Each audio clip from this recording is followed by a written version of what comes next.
जितने रिश्ते संसार में हैं वो सब बेकार हैं इनके आगे। और फिर भी ये कहते हैं और हमारा न मानो तो कोई रिश्ता नहीं, काहे के रिश्तेदार, कोई रिश्ता है? कोई कहता भगवान हमारे हैं, कोई कहता हमारी जाति के हैं, यादव कहते हैं हमारे, ठाकुर कहा थे हमारे, पंडित जी कहा 24 घंटा पूजा हम करते हमारे। क्या किसी के कुल के हैं? अरे सब उनके कुल के। भगवान किसी के कुल के नहीं हैं, भगवान के कुल के सब हैं। भगवान कहते सकल भुवन यह मोर उपाया और सब पर मोरी बराबर हिताया। सकल भुवन यह मोर उपाया, जितना संसार है किसका बनाया है? हमारा बनाया है। तो बताओ हम लोग किसके हैं? भगवान के हैं। सकल भुवन यह मोर उपाया, भगवान का बनाया हुआ पूरा संसार है। अब उनको अर्जुन इत्यादि समझ रहे हैं हमारे रिश्तेदार थे और आए थे, मदद किया, अब जा रहे हैं, मदद करके अब ये जा रहे हैं।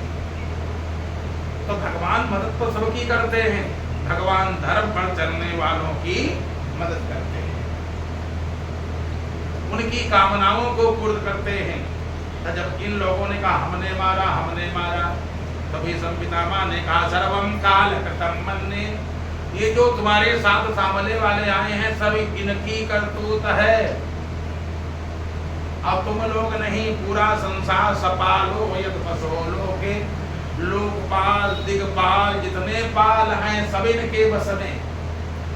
चाहे वो लोकपाल हो, चाहे दिगपाल हो, चाहे लेखपाल हो, चाहे जितने पाल हो, जितने पाल सब इनके, इन्हीं से पालित हैं।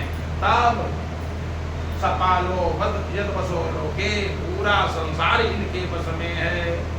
लेकिन तुम लोग धर्म पर चलते थे और तुम्हारे साथ भगवान भी रहे और उसके बाद तुमको इतना कष्ट उठाना पड़ा। ये क्या करना चाहते हैं कोई जानता नहीं। दुनिया के सब लोग बड़े धार्मिक, अब वो बड़े धार्मिक, अब उनको ये दुख मिल गया। वो लोग कहते ना पूजा पाठ वो करते थे, उनको ये दुख मिल गया। मिलना नहीं चाहिए था, बड़ा पुजारी थे, बड़े धर्म पर चलने वाले थे। बताओ क्या पांडवों से ज्यादा धार्मिक कोई? अच्छा, भगवान मदद करने वाले भी हमारी आपकी मदद करते हैं, लेकिन किसके बहू के चप्पल बगल के नीचे दाब करके भगवान चले। यानी मदद किया तो इतनी मदद किया, साथ किया तो ऐसा साथ किया कि संसार के जितने साथी सब बेकार, इतना साथ कोई दे नहीं सकता। 24 घंटा साथ में। तो अब उसके बाद भी विपत्ति आ गई तो काहे आई? भगवान क्या करना चाहते संसार का कोई व्यक्ति जान ही नहीं सकता। भगवान की क्या इच्छा है? लोग विचारते हैं, पत्रा में देखते हैं, ज्योतिष से विचारते हैं, लेकिन उनकी इच्छा क्या है ये कोई नहीं जानता। भगवान की लीला, इसीलिए लोग कहते हैं भगवान की लीला बड़ी विचित्र है। उनकी लीला वास्तव में विचित्र है। जब कहा सर्वम काल कृतम मन्ये, अर्जुन जो कुछ किया धरा है सब इन्हीं का है और इन्हीं को सब कुछ समझो। इतना कह करके आंख बंद कर लिया। इतना कह करके भीष्म पितामह ने आंख बंद कर लिया और भगवान का दर्शन होने लगा। भगवान ने अपने रूप का दर्शन करा दिया। किसको? भीष्म पितामह को। देखो देखो हमको देखो। और ऐसे देखा भगवान शंख चक्र गदा पद्म लिए बनमाला सुंदर पड़ी है, मोटी बढ़िया बनमाला। बनमाला जो होती है वो ऐसे पहनाया पैरों तक, बढ़िया सुंदर मोटे मोटे फूल, बनमाला पड़ी, शंख चक्र गदा पद्म लिए, पीतांबर पहने, घुंघराले बाल। दर्शन किया, भीष्म पितामह ने प्रणाम किया। प्रभु मैं तो बड़ा पापी हूँ, जीवन भर पाप किया, पाप का अन्न मैंने खाया। जब पापी का साथ दिया, पापात्मा का साथ दिया, तो पापी का अन्न खाया कि नहीं खाया? बुद्धि मेरी भ्रष्ट हो गई, मैंने बहुत खराब कर्म किए। अब हमको जो इच्छा हो सजा दे सकते हो, नरक में डाल दो, हमको कोई दिक्कत नहीं। जब कर्म जैसा किया होगा मिलेगा तो वही। मैंने आपको भी मारा और सबको मारने की बात जाने दो। जैसे मैंने युद्ध में लोगों को मारा तो उसकी तो बात जाने दो। युद्ध में लोगों को मारा, आपको भी मारा और आपको तो इतना मारा कुछ कहने को नहीं।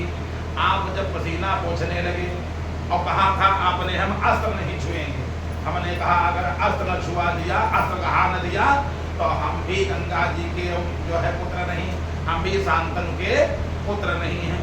हमने भी प्रतिज्ञा किया था। तो हमने सोचा आप अस्त्र उठाओगे नहीं, कैसे उठाओगे, तो आपको मारें। जब व्यक्ति को क्रोध में करोगे और तभी वो अपनी प्रतिज्ञा भूल जाएगा। जैसे बहुत किसी क्रोध कर दो, अब उससे 100 बार कसम खवा दो, देखो अपशब्द का मुंह से अपशब्द नहीं निकालोगे, और बार बार कुछ ऐसा काम करो कि वो क्रोध में आ जाए, तो एकदम से मुंह से कुछ न कुछ तुमने क्या कह दिया, अरे काला का बताओ, जबान काट जाने का, आपको मुंह से निकल गया। बार बार कोई किसी को क्रोध में करे तो महान ज्ञानी के भी मुंह से कुछ न कुछ निकल जाता है। मैंने सोचा ऐसे तो ये अस्त्र उठाएंगे नहीं, तो मैंने 1000 बाण मार दिए, शरीर पूरा छलनी कर दिया, सफेद वस्त्र और लाल खून, जब ऐसे बाण लगे जा करके और निकालें तो खून छप जाए। तो मालूम पड़ता था गुलाब का फूल हो, कमल का फूल हो, ऐसा मालूम पड़ता था। पूरे शरीर को मैंने छलनी कर दिया प्रभु आपके, आपका शरीर छलनी हो गया। मैंने बाण मारा, रस टूट गया, रस का पहिया अलग हो गया। तब तुम पसीना पोंछ रहे थे, हमने जब तक बाण निकालते निकालते तब तक और मार दिए तमाम। जब बाण निकाल भी नहीं पाए, एक निकाले तब तक 10 और लग जाए। तब क्रोध आ गया, ये तो मान ही नहीं रहा, उठा लिया रथ का पहिया, मारने दौड़े महाराज। वही रूप हमको याद आ रहा, इस समय हमको वही रूप याद आ रहा है कि आप रथ का पहिया लेकर के दौड़े थे महाराज। हमारी प्रतिज्ञा आपने रखा, अपनी प्रतिज्ञा भूल गए। अब प्रभु हम जानते हैं, जो जिसने आपको भी मारा हो तो उसको नरक के अलावा और क्या मिलेगा। कभी कभी संसार में देखने में लगता कुछ और है और होता कुछ और है। भगवान को जो मारे बताओ उसको क्या मिलेगा, नरक के अलावा क्या मिलेगा। अब हमको नरक मिलेगा, भगवान ने कहा नहीं नहीं तुम नरक नहीं बताओ, कितनी जल्दी विमान आवे। तुमने वो काम किया है जो संसार के लोग काम करते ही नहीं, और सब काम करेंगे, लेकिन जो तुमने काम किया है वो काम लोग नहीं करते। महाराज मैंने क्या काम किया, कहा याद करो तुमने 4 धाम किए। अरे हमने कब 4 धाम किए, कहा 4 धाम तो तुमने किए, तुमने हमारी बड़ी पूजा किया है। भीष्म पितामह बोले जिंदगी में कभी नहीं याद हमने पूजा किया, बताओ जब पूजा किया हो। अगर आपके पास पूजा का कोई वीडियो होए महाराज तो दिखा दो, हमने आपकी पूजा कब किया। हम तो कभी न घंटी बजाए, न आपकी आरती उतारा, न कभी आपको भोग लगाया, बताओ कब पूजा किया। भगवान बोले तुमने अपने पिताजी की सेवा किया कि नहीं। हाँ हाँ पिताजी की तो थोड़ी बहुत हो गई थी, तो वो पूजा किसकी थी। संसार के लोग समझते हैं घंटी बजाना, शंख बजाना, चंदन अपने लगा लेना, अपने स्नान कर लेना, अपने को बढ़िया भोजन बना के खा लेना, अब यही पूजा है। 4 धाम करियाओ ये पूजा है। आज ये पूजा नहीं है। महाराज फिर पूजा क्या है, कहा पूजा ये है जो अपने माता पिता की सेवा करे, गुरुजनों की सेवा करे, ये नंबर 1 की पूजा है। इसी को पूजा कहते हैं। और बाकी बाह्य पूजा संसार को दिखाने के लिए हो सकती है। 4 धाम करना चाहिए, लेकिन माता पिता अगर घर पर बूढ़े लेटे हों, पड़े हों चारपाई पर, तो 4 धाम करने की आवश्यकता नहीं है। जिसने उनकी सेवा कर लिया उसने 4 धाम कर लिया। याद करो जब तुम्हारी माता जी पिताजी को छोड़ करके चली गई थी, गंगा जी शांतनु को छोड़ करके चली गई, तुमने भरसक प्रयास किया पिताजी खुश रहें। पिताजी ने दूसरा विवाह करना चाहा दासराज की पुत्री से, नहीं हुआ। तुमने जा करके अपने पिता का विवाह करवाया कि पिताजी खुश हो जाएं। दासराज के घर पर गए और कहा ऐसा करो हमारे पिताजी का विवाह कर दो। दासराज बोला नहीं नहीं विवाह नहीं करेंगे। क्यों, तुम उनके लड़का हो और ज्येष्ठ पुत्र को ही राज्य मिलता है, जो बड़ा पुत्र है राज्य उसी को मिलेगा। तो तुम पहले राजगद्दी संभालोगे और फिर तुम्हारे लड़का होंगे वही राजगद्दी संभालेंगे, फिर उनके लड़का होंगे वो राजगद्दी संभालेंगे, और हमारी बिटिया अब उसका विवाह होगा। कब लड़का होंगे और जब बड़े हो जाएंगे तब तक तुम्हारे लड़का बड़े हो जाएंगे। यानी राजगद्दी कभी हमारे नाती पनाती कभी राजगद्दी के अधिकारी नहीं होंगे। हमने एक प्रतिज्ञा किया है, मैं अपनी बिटिया का विवाह वहाँ करूँगा जहाँ हमारे नाती राजा बने, चाहे छोटी राज्य हो, भले एक झोपड़ी के मालिक बने लेकिन मालिक बने। जैसे एक स्टेट का कोई मालिक है, एक देश का मालिक है, तो एक व्यक्ति अपने घर का खाली मालिक है, कम से कम मालिक तो है, अपनी सीट का तो मालिक है। तो हम विवाह तुम्हारे पिताजी के साथ अपनी पुत्री का विवाह नहीं करेंगे। तुम क्यों नहीं कर लेते हो? अरे राम, हम कहाँ, जिस कन्या को हमारे पिताजी पसंद करते हो हम कैसे, तो मेरी माता हो चुकी हैं और मैं जाओ, मैं प्रतिज्ञा करता हूँ मैं ब्रह्मचारी ही रहूंगा, विवाह ही नहीं करूंगा। विवाह दृढ़ प्रतिज्ञा कर लिया, मैं विवाह नहीं करूंगा। जब विवाह नहीं करूंगा तो हमारे लड़का कहाँ होंगे, फिर कौन राजगद्दी, यानी तुम्हारी बिटिया के ही पुत्र राजा बनेंगे। जाओ, मैं दृढ़ प्रतिज्ञा करता हूँ। प्रतिज्ञा कर लिया। दासराज ने अपनी पुत्री का विवाह कर दिया शांतनु के साथ। बढ़िया विवाह हो गया। और जब विवाह हो गया पिताजी को बड़ा आनंद था, जिसका विवाह हो जाएगा उसको आनंद आ जाएगा।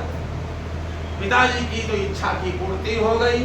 बेटा तुमने तो बड़ा अच्छा काम किया, लेकिन पिता ने उस समय विचार नहीं किया कि हमारे 8 लड़का हो चुके हैं, पत्नी कितने दिन तक रही है, पत्नी किसी की हमेशा तो नहीं रहेगी और किसी का पति हमेशा नहीं रहेगा, कोई ना कोई पहले जाएगा जरूर, कोई ना कोई पहले जाएगा जरूर।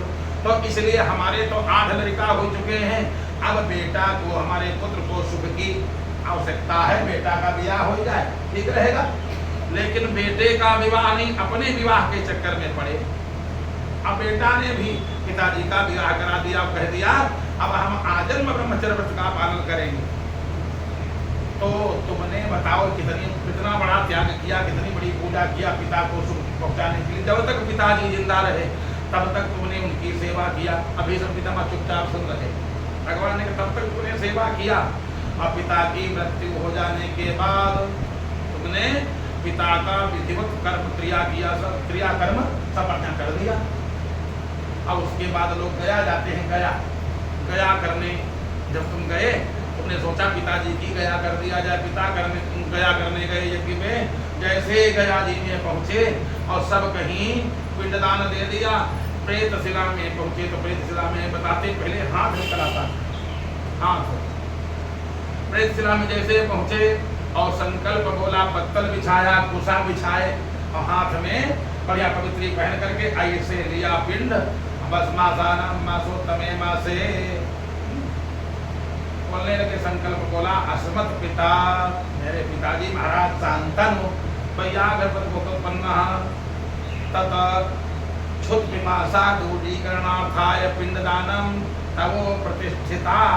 बस देने जा रहे थे तब तक हाथ निकल आया, बेटा जल्दी हाथ पर रखो पिंड, ये हमारे हाथ पर दे दो, भूख लगी है हम खा लें। 5 साल तुमने जो दिया था वही खा करके जिंदा हूँ, जल्दी हाथ पर लाओ खा लें। हाथ देखा, आवाज देखी पिताजी की। अच्छा, कोई व्यक्ति अपने पिता की आवाज तो पहचान ही लेगा, हाथ निकले अब हाथ पहचान ही लेगा। हाथ भी देखा, आवाज भी देखी, लेकिन वो पिंडदान जो पिंड था वो उस पर रख दिया। जब उस पर रखा तो बड़ी तेज से हंसने की आवाज आई, बेटा हम तुमसे खुश हैं, बहुत प्रसन्न हैं। क्यों? क्योंकि तुमने उस पर पिंडदान दिया है। ये उस पर पिंडदान क्यों दिया? पिताजी, हमने गुरुओं से सीखा है क्या, जब तक पिता जिंदा हो तो पिता की बात माने, और पिता के न रहने पर लोगों की बात न मान करके जो शास्त्र कहता हो शास्त्र की बात माने। और लोगों से पूछो, श्राद्ध करते हो? हाँ करते हैं। उसमें क्या करते हो? वो हमारे पड़ोस में रहा है, कहा रानी थापा बनवा ली करो, अब जा गई हाँ अब पूरी अपाहिजों को गरीबों को बांट दो जा करके, बस कल्याण हो जाएगा। कोई नियम नहीं। नियम क्या है?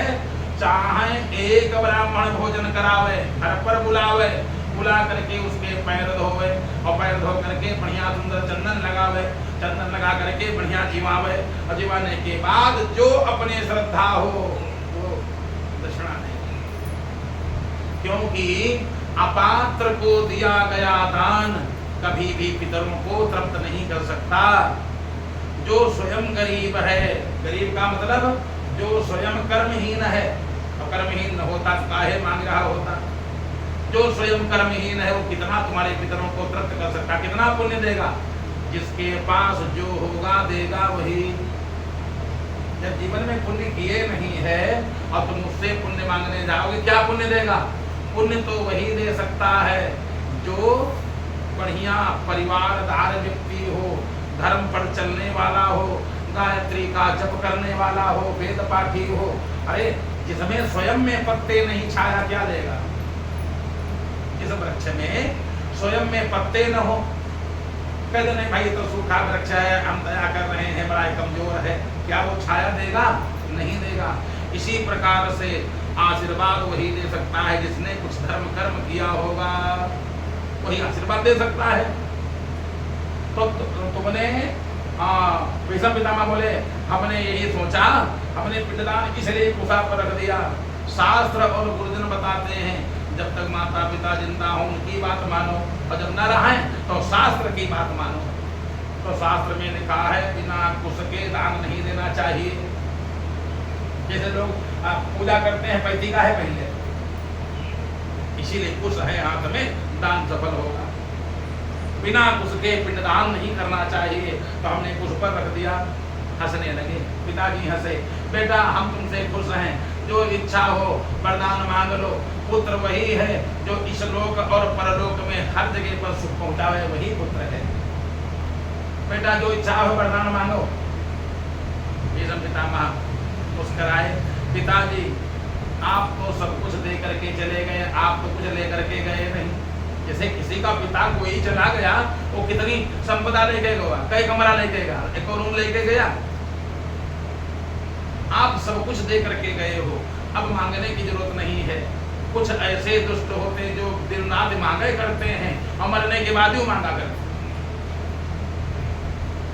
पिताजी हम यही चाहते हैं, आपको अगर कोई कष्ट हो तो हम दे दें, हम कर दें। अगर आपको जहां आप रहते हो पितरलोक में वहां कोई दिक्कत हो तो हम चढ़ाई कराएं, हम चढ़ाई कर देंगे। अब जाएंगे और वहां तुमको कोई परेशान करता हो तो उसको भी हम उसकी भी खबर ले लेंगे। ये सब पितामह साधारण तो थे नहीं, तो बोले जो इच्छा हो पिताजी हमसे तुम मांग लो। पिताजी कहा बेटा हमसे मांगो। नहीं नहीं हम कुछ नहीं चाहते हैं आपके, बेटा जो इच्छा हो वरदान मांगो। पिताजी हम आपका दर्शन करना चाहते हैं। तो शांतनु महाराज वहीं पर प्रकट हो गए, वहीं प्रेत शिला। गया में जब जाओ तो प्रेत शिला है, प्रेत शिला बड़ा ऊंचा पहाड़ है, वहाँ सतुआ का दिया जाता है पिंड। तो प्रेत शिला में बढ़िया सुंदर शांतनु महाराज प्रकट हो गए, बेटा हम तुमसे बहुत खुश हैं, अब मांग लो। कहा पिताजी हम मांगना कुछ नहीं चाहते। नहीं बेटा कुछ मांग लो। कुछ भी नहीं मांगा। किसने? भीष्म पितामह ने। पिताजी सब कुछ देने में सामर्थ्य, लेकिन मांगा नहीं। पिता ने कहा बेटा अब हमारा जो दर्शन है ये मिथ्या नहीं होगा, जाओ अपनी तरफ से हम वरदान दे रहे हैं।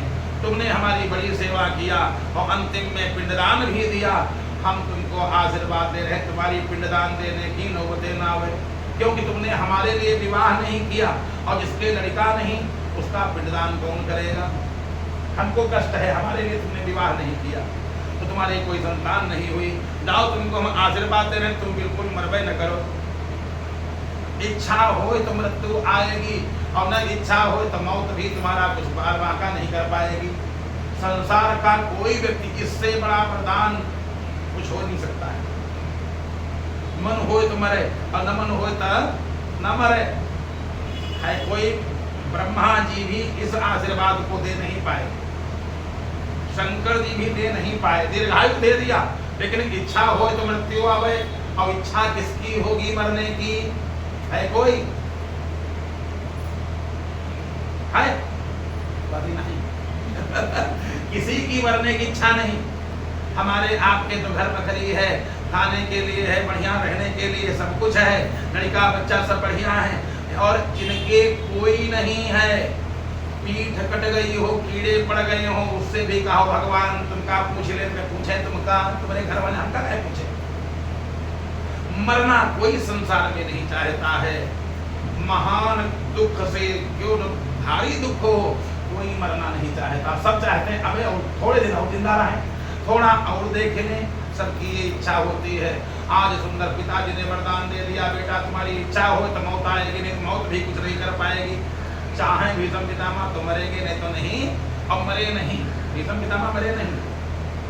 मरना तो उसको कहते हैं जिसका प्राण निकले, इनका प्राण निकला नहीं, ये बता रहे हैं। तो भगवान ने कहा तुमने सब पूजा पाठ कर लिया, तुमने अपने पिताजी को सुख दिया, अब तुम क्या चाहते हो? न माता पिता सेवया पूजितो मंदिरे ते न पूजा कृता वा नवा यस्य रागादिना नो मनो दूषितम तेन काशी अयोध्या गता वा नवा। पूरा मोहल्ला, पूरा गांव, पूरा शहर जाए तीर्थ यात्रा करने, और जिसका माता पिता कोई भी बीमार है, घर में पड़ा है, अपाहिज, उसको चाहिए तीर्थ यात्रा करने न जाए। जो लोग तीर्थ यात्रा करके फल कमाएंगे उससे 1000 गुना ज्यादा घर ही पर मिल जाएगा। तेन काशी अयोध्या गता वा नवा, जा पावे चाहे न जा पावे, अगर सेवा कर लिया है तो उसको भगवान ने कहा जो तुमने सेवा किया है वो साक्षात मेरी सेवा हुई है। क्योंकि हृदय में बैठा कौन है? सबके हृदय में यही बांके बिहारी बैठे हैं। बांके बिहारी बोले पितामह से जो इच्छा हो वरदान मांगो, अब मांग लो हमसे। तुमने सब धाम कर लिए, तुमने सब यज्ञ कर लिए, तुमने सब पुण्य कर लिए, हमारे यहाँ डायरी में तुम्हारा कोई पाप लिखा ही नहीं। किए नहीं तुमने इतने बढ़िया पुण्य किए हैं जिसके प्रताप से तुम जो कुछ चाहो ले सकते हो, चाहे 1000 वर्ष जिंदा रहो तो तुमको पहले से मिला है। ये जो बाण तुम्हारे चुहे हैं, दर्द हो रहा है, ये सब 1 सेकंड में सब ठीक हो जाएगा। क्या चाहते हो? नहीं महाराज, अब जीने की इच्छा नहीं, अब जाने की इच्छा है। भगवान ने कहा फिर जाओ। कब जाओगे? हम कहा जाने, क्योंकि प्राणों का पति कौन है? प्राणों का पति तो केवल परमात्मा है। प्राण अभी कोई चाहे हम छोड़ दें का निकल जाएंगे? नहीं निकलेंगे। अच्छा कोई निकल रहे हो और सब पूरे डॉक्टर मास्टर जितने हो सब एक तरफ आ जाए, नहीं प्राण निकलने नहीं देंगे, कोई रोक नहीं सकता है। तो प्राणों के नाथ कौन है? यही प्राणनाथ। ये चाहे तो निकलेगा, नहीं चाहे नहीं निकलेगा। तो सदैव देवो भगवान, अब हम ये चाहते हैं आप ऐसे मुस्कुराते रहो। भगवान ने कहा कब तक मुस्कुराते रहें? महाराज जब तक प्राण न निकल जाए तब तक खड़े रहना, जाना नहीं। आप चले जाओगे काम बिगड़ जाएगा, क्योंकि आप चले जाओगे तो जन्म जन्म मुनि जतन कराही और अंतराम कही आवत नाही। अंत में भगवान आपका नाम निकलता नहीं। पूरे घर के खानदान लोग राम राम कहो। आंखों देखी बात है। एक लोग मरने लगे तो उनकी माता जी कहें भैया अब तुम राम राम कहो, राम राम कहो, कष्ट कट जाएगा। कहा अम्मा नासिकाटे का नाम नहीं करते नहीं, ये नहीं कहा राम का नाम नहीं निकलता। अम्मा नासिकाटे का नाम नहीं निकलता। अरे कहीं जब नासिकाटे तुम कह सकते हो तो क्या नाम नहीं कह सकते हो? अम्मा नाम उनका निकल नहीं रहा, समझ ले। पापात्मा के मुंह से तो नाम निकलेगा ही नहीं। जो जन्म जन्मांतर तक माला फेरते हैं, जन्म जन्म मुनि जतन कराही और अंतराम कही आवत नाही। अंत में भगवान आपका नाम मुझसे निकलता नहीं है। बड़ा कोई योगी हो भले निकल जाए, नहीं तो निकलने वाला मुँह से राम का नाम निकलने वाला नहीं। भगवान की जिसके ऊपर बड़ी कृपा है उसी यही मोहल्ले में रवि के घर में रवि की माता जी, यही सामने घर है, यही सामने सीधा ऊपर है। और उनकी अम्मा पहले भागवत सुनना चाहती थी। हमारे पास उतना कुछ भागवत सुना देंगे। भागवत हो गई, बढ़िया से कथा हुई, बढ़िया से कथा हुई। कथा के बाद कुछ दिन के बाद करीब 1 साल लगभग हो गया था कि नहीं हो पाया, और बस उनका विमान आ गया। अब देखो इसको मृत्यु किसको कहते हैं? मृत्यु जिंदगी चाहे जैसी कटी हो, मृत्यु अच्छे ढंग से हो जाए, समझ लो सब बन गया। अंत बढ़िया होना चाहिए। अंत भला तो सब भला। जैसे बारात आवे और बारात से लड़ाई हो जाए, कोई 2-4 लोग हों और लड़ाई हो गई, और लड़ाई हो गई, खूब लड़ाई हुई। बारात ने कहा हम जा रहे हैं, 2-4 लोग पहुंचे, नहीं बारात लेके कहाँ जाओगे, और हम लोग हैं, वो गलती हो गई, बाहरी लोग आए थे, ऐसा हो गया भैया, और हमारी पैर और दावे लगे। तो कुछ लोग कहा आदमी ठीक है, चलो रुक जाओ, अच्छा। और उसके बाद सेवा खूब किया, खूब बढ़िया मिठाई खिलाई। और सवेरे अब भैया आप जाओगे, कोई नहीं रात में, सवेरे जाना। और सवेरे सबका नाश्ता बढ़िया दे दिया, सबको बढ़िया मिठाई उठाई बांध दिया है, एक एक टिफिन, एक एक घड़ी पहना दिया। और जेब में 500 की नोट सबके डाल दिया, 500 की नोट। तो जो रात में लड़ाई हुई थी शाम को, सब भूल गए। कल आदमी अच्छा वैसे बहुत बढ़िया है, आज तक इस बारात हम देखा नहीं, आदमी बहुत अच्छे हैं। कारण क्या है, जब पहुंचे थे तब तो लड़ाई हो गई, लेकिन विदाई अच्छी हो गई। विदाई अगर अच्छी हो जाए, अंत भला तो सब भला। जीवन कैसे जिया वो तो अलग बात है, लेकिन मृत्यु कैसे हुई ये देखने की आवश्यकता है। आज जन्म जन्म मुनि जतन कराही, अंतराम कही आवत नाही।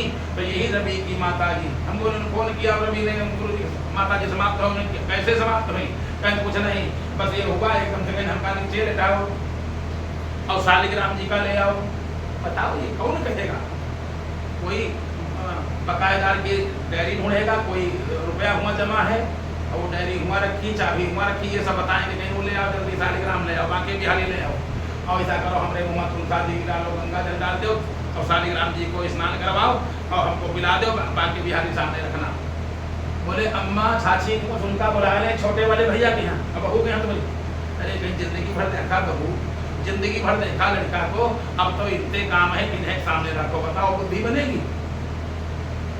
महान ज्ञानी योगियों की ऐसी बुद्धि नहीं बनती। अब बस चरणों तक लिया और सीताराम हो गई। ये इसको कहते ये है मृत्यु वास्तव में। भीष्म पितामह ने कहा प्रभु हम चाहते हैं आप यूं ही खड़े रहो। भगवान बोले कब तक? कहीं जब तक प्राण न निकल जाए। भगवान ने कहा कब प्राण निकले? कहा हम कहा जाने, हम आपसे कहते हैं 5 मिनट रुक जाओ, चले जाना, और 5 दिन तक प्राण नहीं निकले तब। तो भगवान ने कहा अच्छा। भगवान मुस्कुरा रहे थे, भगवान ने कृपा दृष्टि से देखा, भीष्म पितामह ने अपनी प्राण वायु को ऊपर खींचा और देखते भगवान को देखते जा रहे हैं, भगवान मुस्कुरा रहे हैं। इधर से प्राण निकला और भगवान के हृदय समा गए। बताओ मौत, इसको ये मौत मृत्यु नहीं है, ये मौत नहीं तो अमर हो गए। इधर से प्राण निकला, भगवान के हृदय में समा गए। सदैव देवो भगवन् प्रतीक्षितां कलेवरं यावदिदं हिनोम्यहम्। मांग क्या है? भगवान ने कहा मांगो। कहा तब तक खड़े रहना जब तक मौत न हो जाए, महाराज प्राण न निकल जाए। अब जैसे प्राण निकले भगवान मुस्कुराए और ये बात पांडव लोग नहीं जान पाए। पांडवों ने कहा है बाबा चले गए, बाबा समाप्त हो गए, रोया पिटाई शुरू हो गई, बाबा का भी क्रियाकर्म हो गया। और उसके बाद क्रियाकर्म हो गया, भगवान कन्हैया बोले अच्छा अर्जुन अब हम चल रहे हैं, अब हम नहीं रुके, अब चल रहे हैं। विदाई ले लिया भगवान ने, भगवान विदाई लिए और विदाई लेकर के चलते बने कहाँ? द्वारिका। बहुत दिन हो गए, रिश्तेदारी में ज्यादा रुकना नहीं चाहिए। भगवान बोले ज्यादा रिश्तेदारी रुकना नहीं चाहिए। भगवान ने विदाई लिया और विदाई लेकर के भगवान वहां से चलते बने। और जब भगवान जब चलते बने, पांडवों ने कहा चलो कोई बात नहीं, अब तो पूरी दुनिया पूरा देश अपना है, हम लोग राजा हैं, बढ़िया राजगद्दी संभाल लिया। और उसके बाद में समय थोड़ा बीता और एक दिन वही उत्तराया हतो गर्भो अश्वत्थामा वसिष्ठेन ब्रह्मसेनो तेजसा उत्तराया हतो गर्भो ईसेना जीविता पुनः। अब पांडवों का वंश कैसे चले? एक लड़का था अभिमन्यु, मार दिया गया। उत्तरा के गर्भ में बालक था, उसके भी चोट लग गई, बाण लगा, अश्वत्थामा ने मारा और वो लड़का मर भी गया था। भगवान ने उसको जिंदा कर दिया। इसी को उसको भगवान कहते हैं जो संसार में कोई काम न कर पावे, यानी मरे हुए को जो जीवित कर दे उसको परमात्मा, उसको भगवान कहते, उसको राम कहते, उसी को कृष्ण कहते। इसे ना जीविता पुनः, भगवान ने उसको जब जिंदा कर दिया, आज उसके जन्म का समय आ गया, उसके जन्म का समय आ गया। भगवान की कृपा से बढ़िया से एक बालक उत्तरा के गर्भ से प्रकट हो गया, बढ़िया बालक का जन्म हो गया। जैसे बालक का जन्म हुआ, बोलो वृंदावन बिहारी लाल की। कुंती ने देखा, पांडवों ने देखा, बढ़िया सुंदर बालक हुआ है, बढ़िया जात कर नांदी मुख श्राद्ध करी, नांदी मुख श्राद्ध करवाया, जात कर्म हुआ, और जात कर्म, जो जात कर्म हो गया, और ये बालक सबको देखा, जो कोई आवे वही का देखा। एक दिन का पूरा बालक नहीं, अब कौन आवा कौन नहीं आया, ककड़ाई नहीं आई कि नहीं आई, कोई आए कि नहीं आए, मिसराई नहीं आए कि नहीं आए, ये कौन देखा है? ये घर का बड़ा आदमी देखा है। ये जिम्मेदारी किसकी? घर का जो बड़ा आदमी हो वो देखे भला मोहल्ले का कौन आया कौन नहीं आया। वो एक दिन का पूरा बालक नहीं, वो देख रहा भाई मोहल्ले से कौन आया कौन नहीं आया, सबकी तरफ देखे, जो कोई आवे की तरफ देखने लगे। अब तो युधिष्ठिर ने कहा मालूम पड़ता यहाँ एक लड़का है, दूसरा लड़का होने वाला, क्योंकि इसके पिता और पिता है नहीं कोई, भाई इसका पिता तो है नहीं, माँ तो इसकी है, पिता है नहीं। अब वंश में कोई लड़का होने वाला, पता नहीं कब लड़का हो, जब ये लड़का तैयार होगा, इसका विवाह होगा तब लड़का होंगे, इसके पहले कोई लड़का होने वाला नहीं। युधिष्ठिर ने जल्दी गुरुजी को बुलाया, गुरुजी लड़का हमको लगता कुछ हो ही गया है।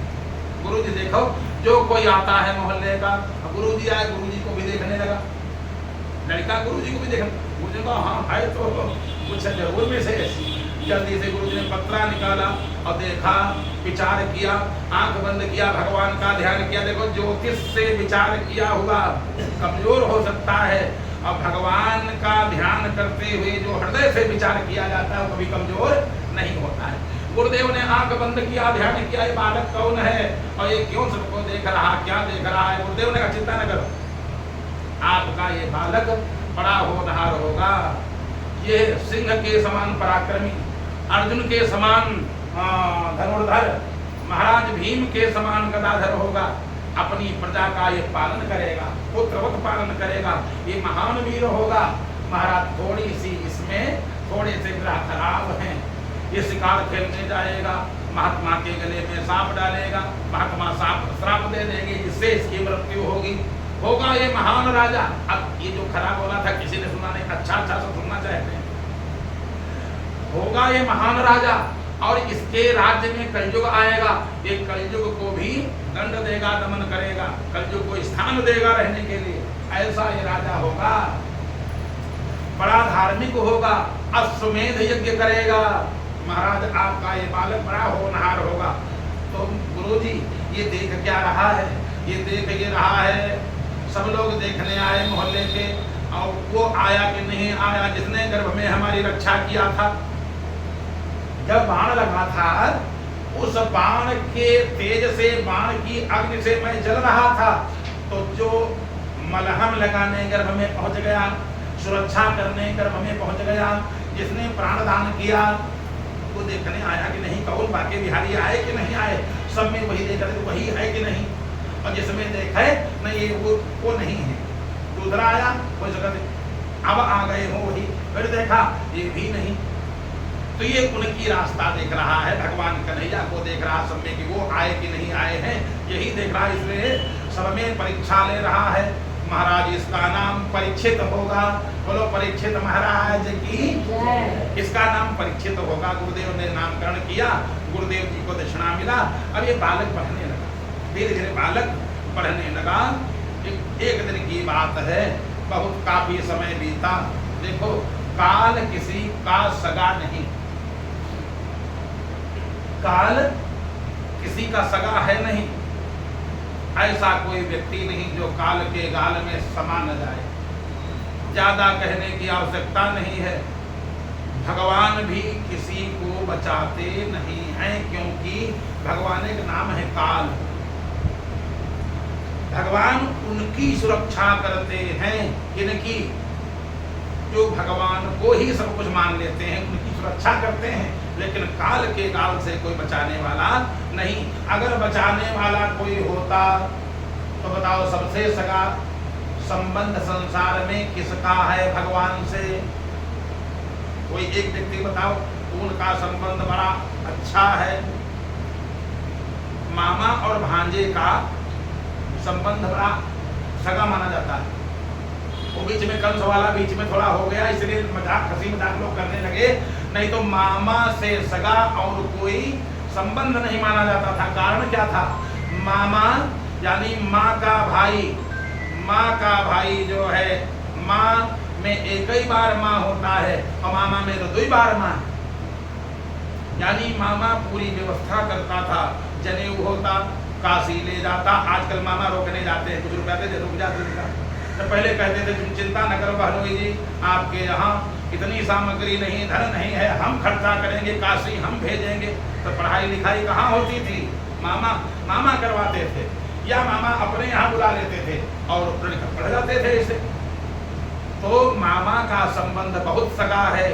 तो भगवान का जो भांजा है, भगवान का भांजा कौन?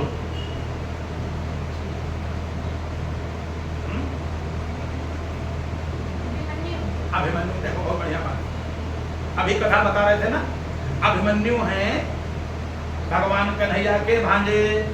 तो मातुलो यस्य गोविंदः पिता यस्य धनंजयः सोपि काल वसमनीता कालो ही दुर्तक्रमः। जिसके मामा श्री कृष्ण, मामा जिसके श्री कृष्ण, पिता जिसके अर्जुन, क्या काल के काल से कोई बचा पाया?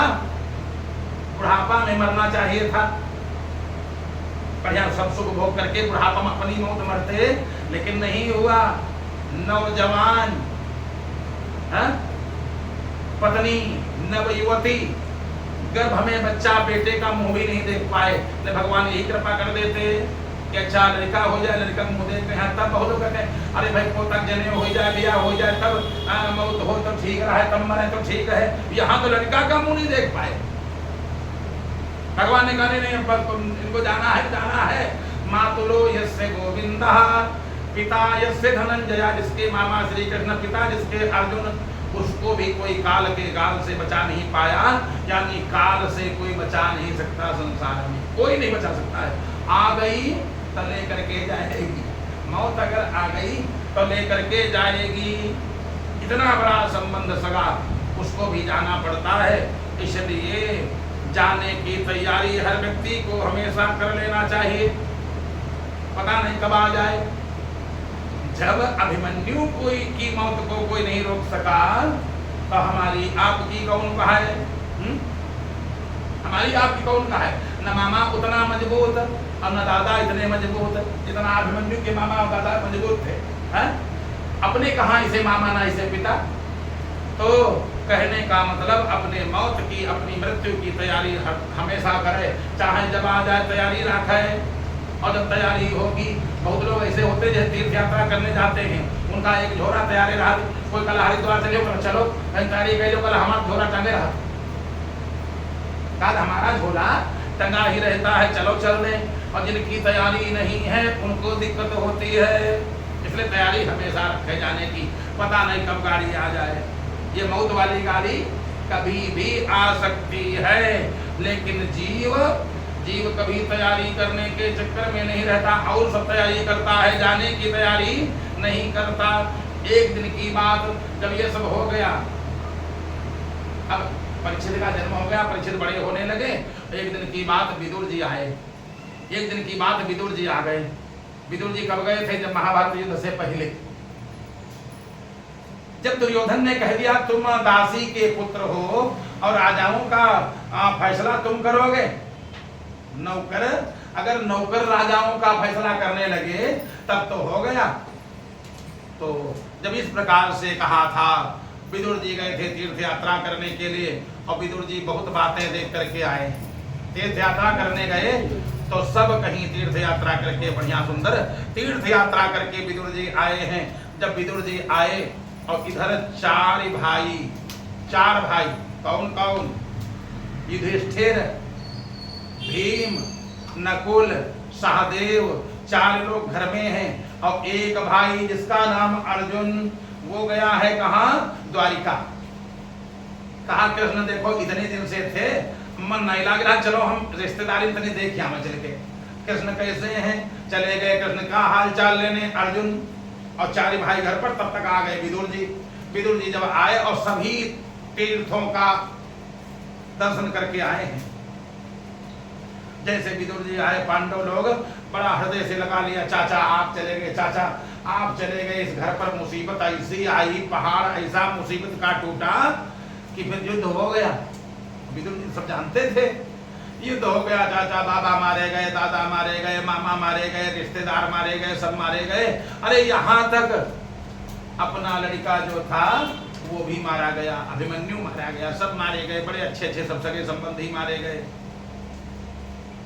विदुर जी ने कहा भैया इसीलिए तो हम चले गए थे, क्योंकि तुम लोगों को मैंने गोद में खिलाया, परिवार को जिस बाघ को मैंने जल दे करके सींचा उसको मरते हम कैसे देख सकते थे। पूरा परिवार से पाल करके मैंने बड़ा किया और उसके बाद में परिवार वालों की जब बुद्धि भ्रष्ट हो गई, हम समझ गए कि अब यह बाघ कटेगी, तो बाघ कटते हुए हम देखना नहीं चाहते थे, इसलिए हम घर छोड़ करके चले गए थे। और घर छोड़ करके जाने में किसको आनंद आता है? 4 दिन के लिए घर छूट जाए, अब के बाद वहाँ चाहे जितना बढ़िया भोजन मिल रहा हो, फ्री कचौरी बट रही हो, मलाई बट रही है, और कहते 4 दिन मलाई और खा लो ना, तुम घर देखे चले घर में का हो रहा है, व्यक्ति घर भागता है। लेकिन हम इसीलिए घर छोड़ करके चले गए थे कि इस परिवार का भला नहीं होगा, इस परिवार में आपस में फूट पैदा हो जाए, आपस में लड़ाई हो जाए, उस परिवार का भला नहीं होता है। लेकिन तुम लोग इतना धर्म पर चलने वाले, उसके बाद इतना दुख हुआ, अब क्या कहें। दुर्योधन ने हमारी एक बात नहीं मानी। अच्छा चाचा, आप जब तीर्थ यात्रा करने गए थे तो तीर्थों में सब कहीं गए होंगे, दर्शन किया होगा, तो हमारे लिए कुछ भगवान से कहा कि नहीं कहा, हम लोग याद आए कभी कि नहीं?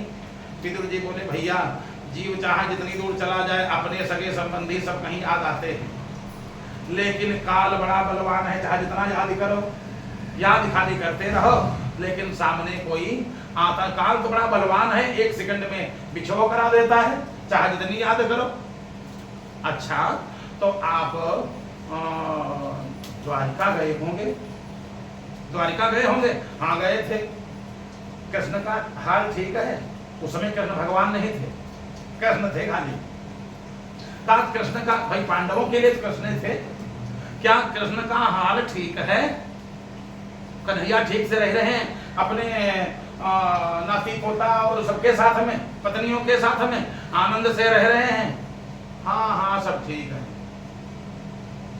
जबकि विदुर जी देखिए आए थे कि पूरी द्वारिका समुद्र में डूब गई, कन्हैया चले गए धराधाम को छोड़ करके, विदुर जी सब देख करके आए थे द्वारिका में, महाप्रलय सब पूरा देख के आए थे, बताया नहीं।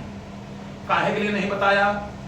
हम इतने दिन के बाद घर आए, जब गए थे तब भी सब उदास थे, का युद्ध होने वाला था, और आज आए हैं थोड़ा लोग खुश हो गए कि चाचा आ गए, और हम आए हैं अभी सब फिर रोने पीटने लगेंगे। जैसे हम कहेंगे कि द्वारिका ने समुद्र ने द्वारिका को डुबा दिया, कृष्ण चले गए, अभी सब रोने लगेंगे। सुख और दुख, अब एक बात समझ लो सब लोग, ये सुख और दुख है क्या? वास्तव में न सुख सही है और न दुख, इन दोनों की कोई सत्ता नहीं। सुख दुख दोनों झूठे। कैसे झूठे हैं? इनको जब तक न सुनो तब तक ये है ही नहीं। अच्छा, अगर ये सत्य होते तो दुख आवे और तुम दुखी हो जाओ, नहीं होगे। गारंटी है कि दुख आवे आप दुखी नहीं होगे। जैसे दुख कोई आ गया और घटना घट गई, तुमसे बतावा न जाए, और दुख आ गया है, परिवार के ऊपर दुख आ गया, और आप बैठे हो किसी मंदिर में और ढोलक बज रही है, आप गोविंद हरे गोपाल हरे पुकारी बजा रहे हो, और बताया किसी ने नहीं, बताओ तुम दुखी भय नहीं भय? ऐसे माने सुख की सत्ता कोई, सुख और दुख ये दोनों झूठे हैं। इनका सुन ले हो तो दुखी, सुन ले हो सुखी, और जब तक न सुनो तब तक न सुख और न दुख। विदुर जी ने सोचा हम बताएंगे नहीं, आज नहीं तो कल समाचार आ ही जाएगा, हम काहे किसी को दुखी करें, हम दुखी नहीं करेंगे। और एक क्षण का सुख भी अगर कोई भोग लेता है तो एक क्षण के सुख का भी कोई अमोल है। सुख क्या है? अमोल। जैसे किसी के यहाँ दुर्घटना घट जाए और वैसे कहो अच्छा 2 मिनट हंस के दिखाओ, हंस सकता है? इसके माने सुख है बड़ा मूल्यवान। तो अगर हमारा ये परिवार एक दिन ही सुखी रहा है, हम आए हैं चलो एक ही दिन सुखी रह ले, कम से कम एक दिन सुखी तो रह लेगा, 2-4 दिन के बाद जब समाचार आएगा कि द्वारिका डूबी गई और सब लोग चले गए, ये हो गया, तभी लोग रोएंगे। अभी तो कम से कम एक दिन हंस लेंगे। यानी अपना व्यक्ति वही है जो अपने लोगों को हम कहते हैं 5 मिनट खुश कर दे, है वही अपना। विदुर जी अपना बताए नहीं। और द्वारिका में सब ठीक, हाँ। कृष्ण ठीक है, हाँ ठीक, बस इतना कहा, हाँ ठीक। और उसके बाद में अपना भोजन पानी हो गया और फिर बोले चाचा अब शयन किया जाए, अब तो रात्रि हो गई, 10 बज गया, चलो शयन किया जाए। विदुर को आया देख करके जैसे सुना तो धृतराष्ट्र और गांधारी ने सुना विदुर आए हैं, अरे जल्दी हमको विदुर के पास ले चलो। जहां सभा में बैठे थे धृतराष्ट्र को लाया गया। धृतराष्ट्र को विदुर जी मिले, विदुर जी ने गले से लगाया और महाराज सब ठीक है? महाराज बोले बहुत आनंद है, इतना आनंद है कुछ कहने को नहीं। भीम बढ़िया भोजन कराते हैं, नकुल सहदेव पैर चाटते हैं, युधिष्ठिर सम्मान करते हैं, बड़ा आनंद है। बस भगवान तनी ऐसे बनाए रखें, यू सुख देखे बन के भगवान बनाए रखें, आनंद बहुत है। अच्छा, विदुर जी को ये बात अच्छी नहीं लगी। ये व्यक्ति कह रहा है 100-200 साल और जिंदा रखते हैं, भीम भोजन कराते हैं, नकुल सहदेव बढ़िया भोजन जो है सेवा करते हैं। बोले कुछ नहीं, ठीक कोई बात नहीं, बाद में बात करेंगे। और अब शयन किया जाए तो धृतराष्ट्र महाराज अपने कक्ष में शयन करने के लिए गए। विदुर जी ने कहा हमारा भी बिस्तर वहीं लगा दिया जाए। अब एक ही रूम में धृतराष्ट्र, गांधारी, संजय और विदुर 4 लोग हो गए। एक ही रूम में, एक ही कक्ष में 4 लोगों का बढ़िया बिस्तरा लग गया। सोने लगे, बढ़िया बतियाते बतियाते सोए। जैसे बहुत कोई खास व्यक्ति जब आता कहते चलो अब हमारे पास वहीं प्लेट ना, तो बढ़िया बात करते सोएंगे। बात करते करते लोग सो जाते हैं। बात करते करते बढ़िया खूब हाल चाल होता रहा और खूब हंसते रहे। महाराज जो है धृतराष्ट्र सो गए। जब सो गए रात का वही 1 बजा, सब खर्रा लगा के सो रहे, पूरा राजमहल सब लोग सो रहे। विदुर जी को नींद न पड़े। कुछ लोग ऐसे होते हैं व्यवस्थापक जिनका नींद नहीं आए। व्यवस्था करना है, अब विदुर जी को व्यवस्था करना था कि महाराज को ज्ञान देना था। महाराज अज्ञान में डूबे हैं और कष्ट भोग रहे हैं। रात का 12-1 बजा, महाराज उठो, क्या करें, उठ के सो जाओ, अभी बहुत रात है। ताने उठो, क्या है हाल चाल बताओ, क्या हाल चाल है? अब तुम पागल हो गए हो, शाम का हाल चाल जब हो चुका, रात में 1 बजे हाल चाल का। अब क्या हाल चाल बड़े बढ़िया है, बढ़िया। तनको ने उठो तो उठे, क्या बात हो गई, रात में सोने भी नहीं दे रहे हो, क्या हुआ? कहा महाराज क्या हाल है बताओ। फिर हाल चाल तो हो चुका था।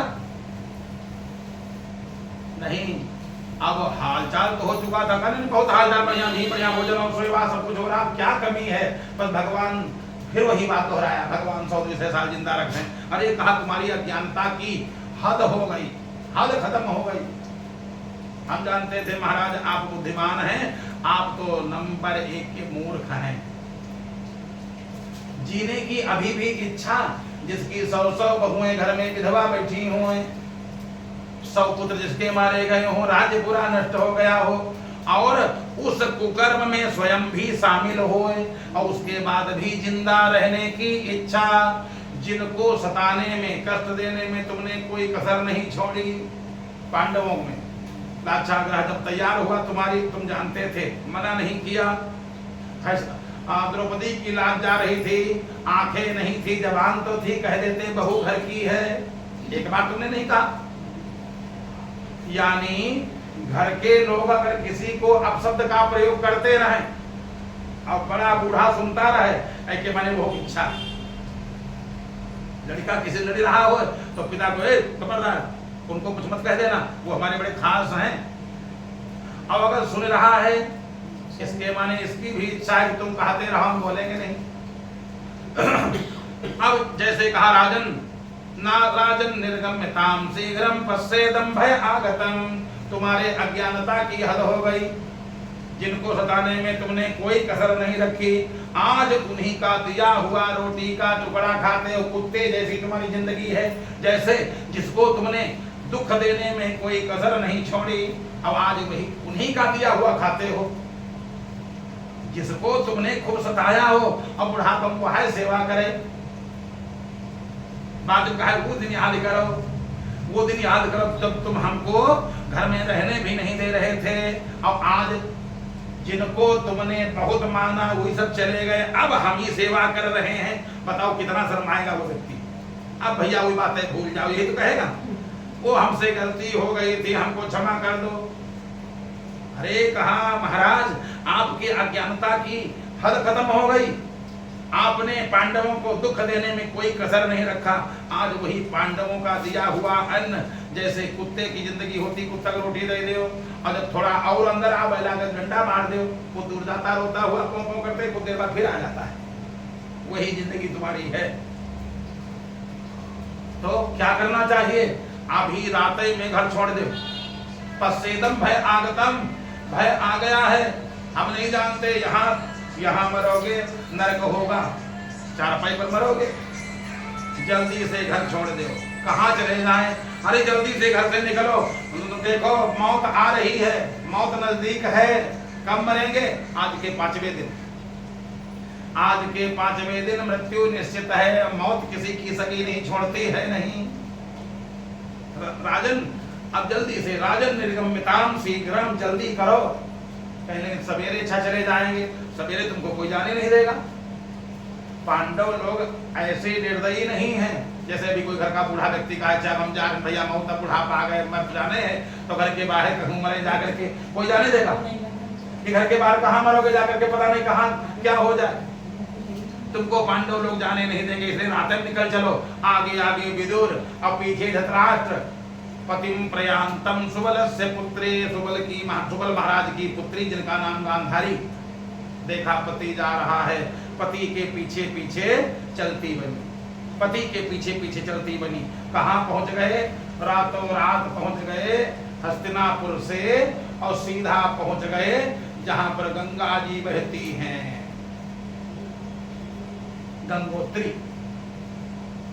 जहां गंगा जी हैं, गंगोत्री में जहां गंगा जी 7 धाराओं में वहीं पर पहुंच गए। और जाकर के प्राणायाम खींचा, और प्राणायाम खींच करके अपने प्राण वायु को भगवान के चरणों में लगा दिया। प्रातः काल हुआ, पांडव लोग गए माता पिता को प्रणाम करने। देखा वहां पर न है गांधारी, न है धृतराष्ट्र, न है विदुर, और संजय जी सो रहे हैं। कभी कभी कोई दुर्घटना हो जाती है, ऐसी नींद दिन रात आती, कुछ कहने को नहीं। लोग कहते भैया ऐसा सोए कि घर का सब अल्ली बल्ला भी न गया और सो गए, नींद ही नहीं खुली। कभी कभी ऐसी नींद आती है। संजय सो रहे, ये सब घटना घट गई। चारों भाई आए प्रणाम करने के लिए, प्रणाम वहां देखा है नहीं, संजय को जगाया। संजय, पिताजी कहाँ हैं? माताजी कहाँ हैं? चाचा विदुर कहाँ हैं? अरे यहीं कहीं होंगे, कहाँ जाएंगे, उनको दिखाई नहीं पड़ता, कहाँ जाएंगे? नहीं, हमने सब कहीं देख लिया। ध्यान लगा करके देखो हमारे पिताजी कहाँ हैं। संजय ने ध्यान लगाया, संजय ने ध्यान लगाया, जो दिव्य दृष्टि थी वो भी नष्ट हो गई। ये जो काल है किसी वस्तु को छोड़ता नहीं, संसार में कोई वस्तु नहीं छोड़ता। जो देख रहे सब सपना है, सपने में कुछ नहीं अपना है। जितनी वस्तुएं दिखाई दे रही सब नश्वर है, नष्ट जरूर होगा। दिव्य दृष्टि नष्ट हो गई संजय की। अब संजय रोने लगे, भैया क्या बताएं महाराज, उन दोनों बुढ़ों ने हमको ठग लिया।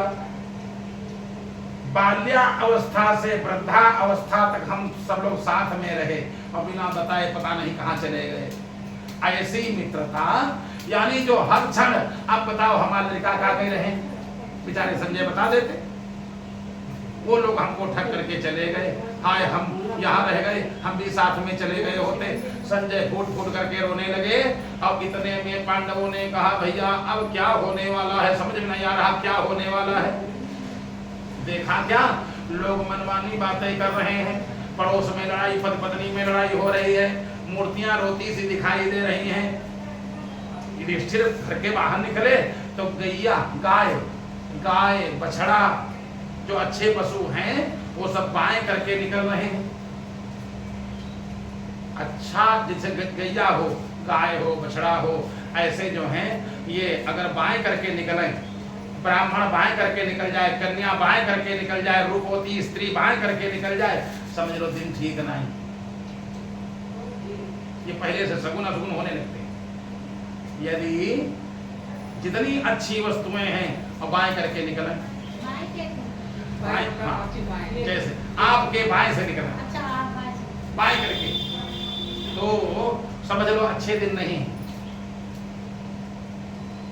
जब देखा दृष्टि ने जो अच्छे अच्छे पशु हैं, लोग हैं, वो सब बाएं करके निकल रहे हैं, और जो कुत्ते हैं, गधे हैं, ये सब दाहिने करके निकलते हैं। दाहिने तो अच्छे लोगों को होना चाहिए, जैसे पूजा करते हो तो पत्नी दाहिने बैठती है। दाहिने हमेशा अच्छी वस्तुएं होनी चाहिए। पता नहीं क्या होने वाला है। गता सप्ताधुना मासा, 7 महीना बीत गए, अर्जुन भी नहीं आए द्वारिकापुरी से। कितने महीना बीत गए? 7 महीना बीत गए, अर्जुन भी नहीं आए। पता नहीं हुआ का हाल चाल का है, रिश्तेदारी में कोई खराबी तो नहीं, जैसे कोई असगुन हो लगे तो घर से बाहर से कोई होए, हाय पता नहीं हुआ का हाल चाल होए। तो अर्जुन भी नहीं आए, द्वारिका के हाल चाल नहीं मिले, और अपने यहाँ सब हो ही रहा, दुर्घटना घट रही है, दुर्घटनाएं घट रही हैं। कहा अपने यहाँ भी सब ऐसे घटना घट रही है, अब पता नहीं क्या हो रहा हो। इतने में नारद जी आ गए, इतने में नारद जी आ गए। नारद बाबा वीणा बजाते हुए आए, नारद जी वीणा बजाते हुए आए, और ये चारों भाई खूब रो रहे हैं। चारों भाई रो रहे हैं, हाय अब क्या होगा, हाय क्या होगा, हमारे पिताजी चले गए। नारद जी आए बढ़िया वीणा बजाते हुए, नारद जी गए क्यों रो रहे हो? बाबा हमारे यहाँ बड़ी दुर्घटना घट गई। क्या हुआ?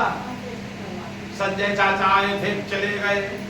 हमारे पिताजी जब हम लोग छोटे छोटे थे, जिन्होंने हमको पाल पोस करके बड़ा किया, वो हमारे पिता, उनकी आंखें नहीं हैं, और रात में पता नहीं कहाँ चले गए। माता जी भी साथ में चली गई, पता नहीं कहाँ दर दर भटक रहे होंगे। बाबा उनके मैंने 100 पुत्र मार डाले, हम लोगों ने 100 पुत्र मारे, हमने बड़ा उनका अपकार किया, उन्होंने हमारा उपकार किया था, हमने अपकार किया है। हम लोग चाहे जितने अब यज्ञ करें, इतने लोगों को मारा है, हमारा कभी भी हम लोगों को सुख नहीं मिलेगा, हमारी मुक्ति नहीं होगी। बाबा बोले पहले रोना धोना बंद करो। नारद जी बोले रोना धोना बंद करो।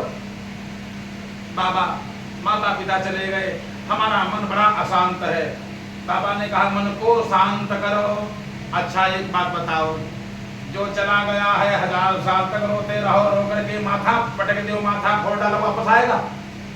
जो चला गया उसके लिए खूब रो, इतना रो बीमार पड़ जाओ, चारपाई पर लग जाओ, अपना प्राण दे दो, क्या वो वापस आएगा?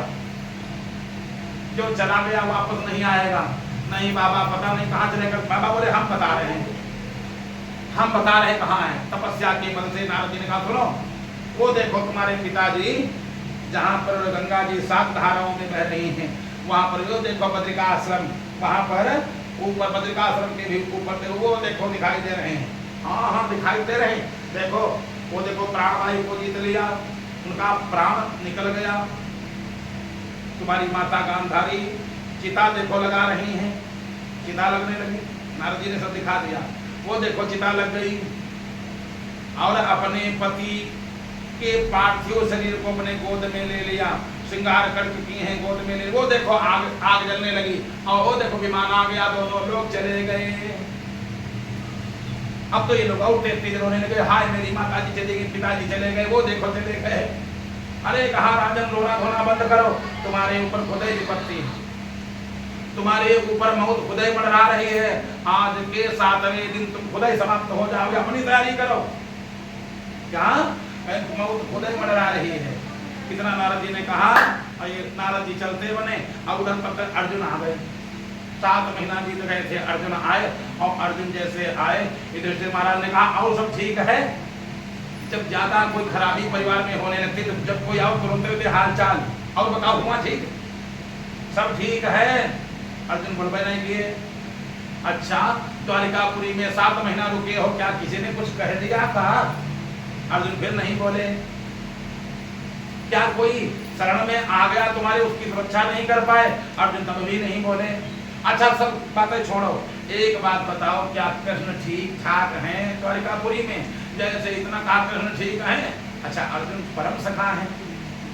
अर्जुन एकदम चिल्लाने लगे, हाय महाराज क्या कहें, वंचितो हम महाराज हरिना बंधु रूपिणा।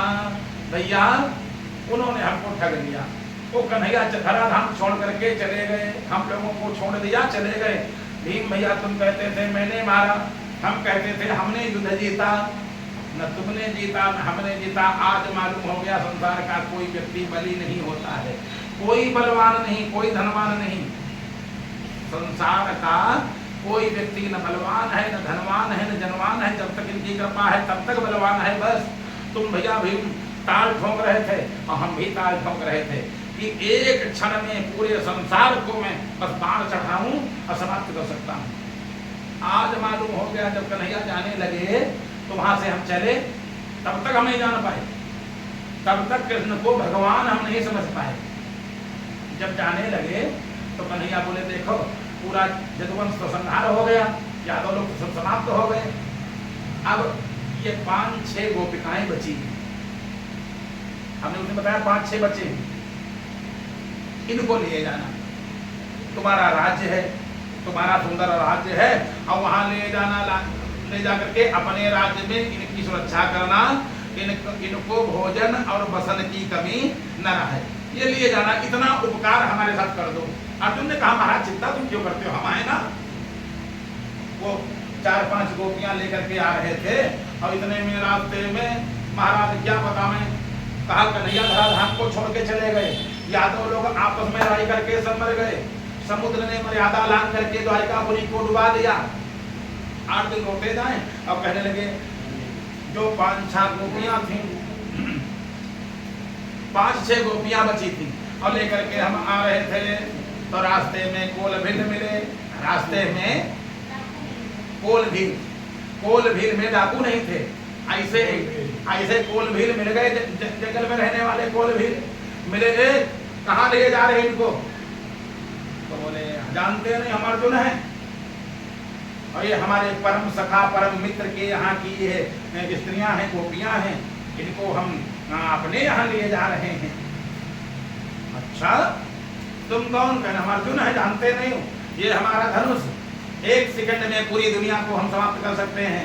तो कल आप बता रहे हैं 1 सेकंड में। उनके पास डंडा थे, हमारा डंडा धनुष अलग गिर गया, बाण अलग गिरे।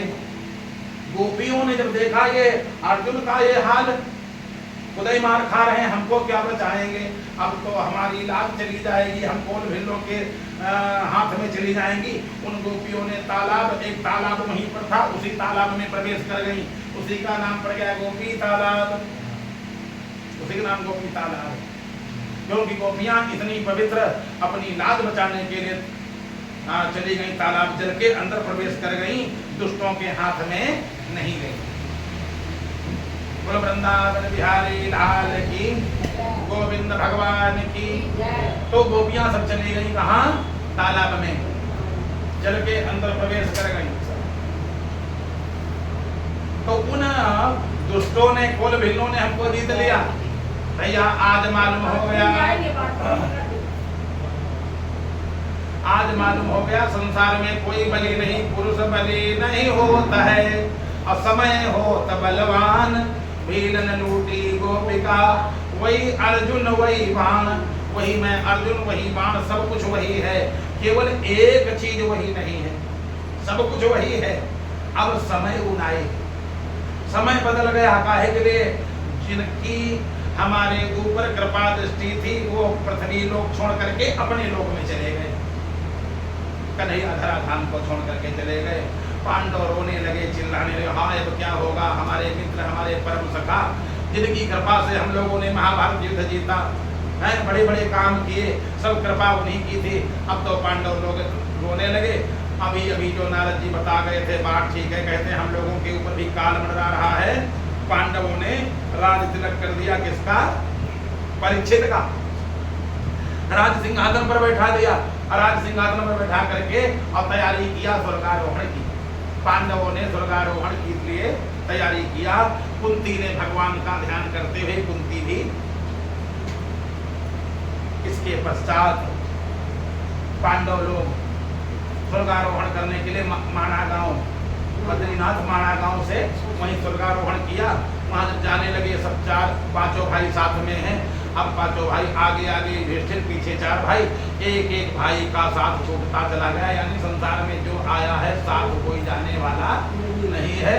साथ में केवल एक धर्मानुगो गच्छति जीव, जीव के साथ एक धर्म जाता है और कुछ जाता नहीं। चाहे जितना व्यक्ति जोड़ करके रखे, चाहे कमा के रखे, कुछ जाएगा नहीं। जाएगा केवल एक धर्म, जो धर्म किया वही जाएगा। सबने साथ छोड़ दिया। साथ जब छूट गया, आगे केवल ऐसे मुड़ करके देखा भाइयों का साथ छूट गया है। महाराज युधिष्ठिर स्वर्गलोक में सदेह गए, क्योंकि तो श्राप वो सब आए हैं। आज सदेह महाराज युधिष्ठिर पहुंचे, वहां बढ़िया इंद्र ने स्वागत किया। और भी कथा तमाम बीच में आती। कुत्ता साथ में गया, लेकिन उसको ज्यादा कहने की आवश्यकता नहीं है। एक कुत्ता भी साथ में गया था। कुत्ता, क्योंकि युधिष्ठिर ने बड़ा धर्म पर चले, धर्म के रूप थे। बड़ी परीक्षाएं हुई युधिष्ठिर की, अंतिम में परीक्षा हुई, कुत्ता के रूप में धर्म आ गया।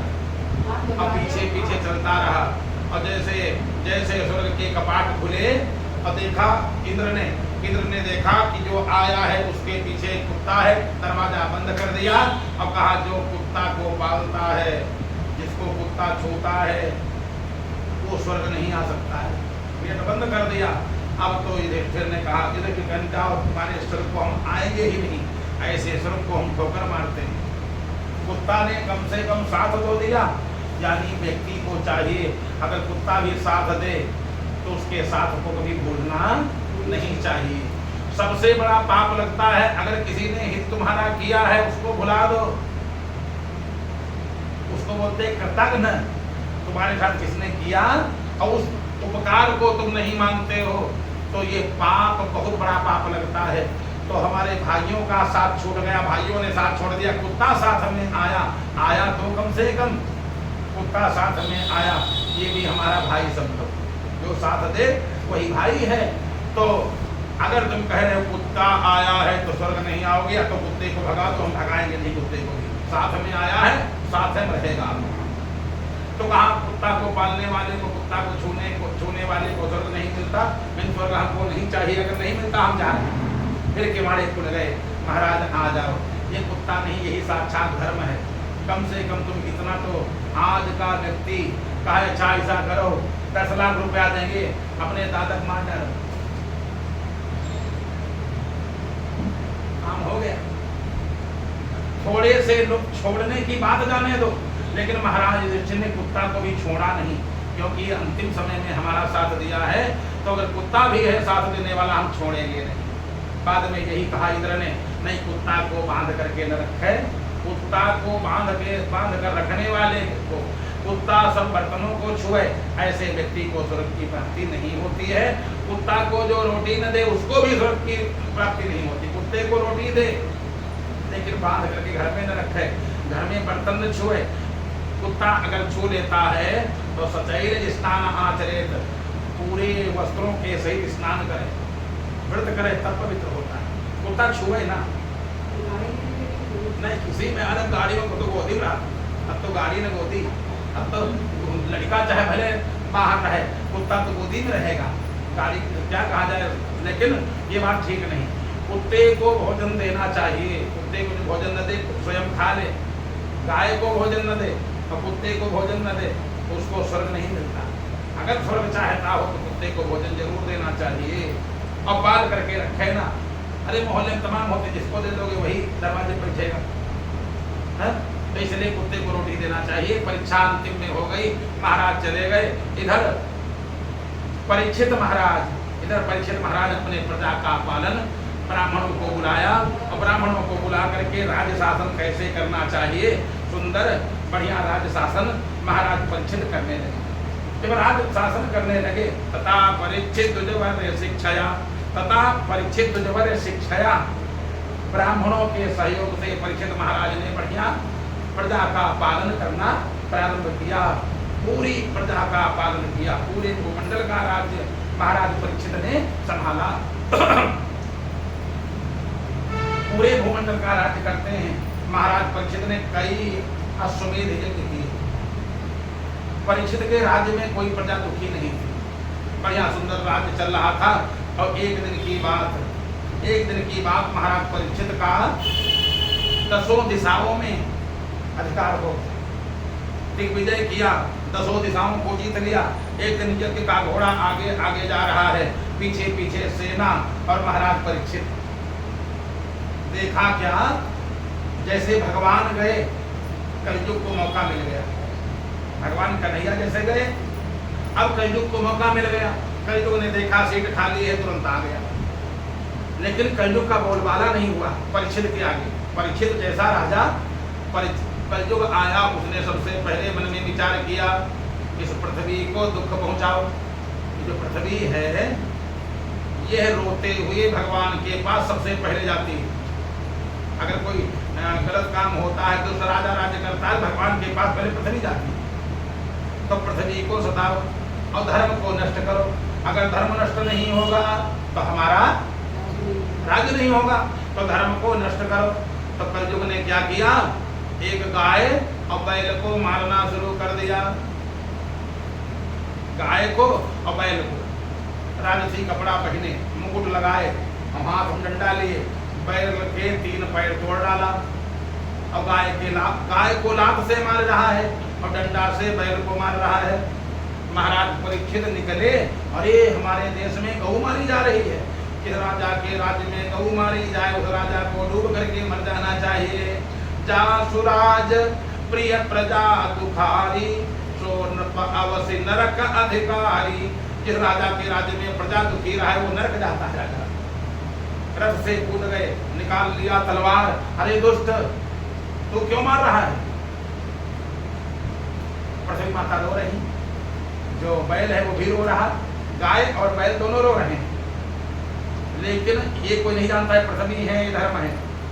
महाराज ने नहीं जाना कि गाय है बैल है। महाराज ने तलवार निकाला, रे दुष्ट तू गऊ को क्यों मार रहा है? उसने तुरंत प्रणाम किया। कलयुग बड़ा चालाक, उसने प्रणाम किया, महाराज हमको मत मारना। कलयुग ने कहा, महाराज हमको मत मारना। चल रहा है, बोलो गोविंद भगवान की।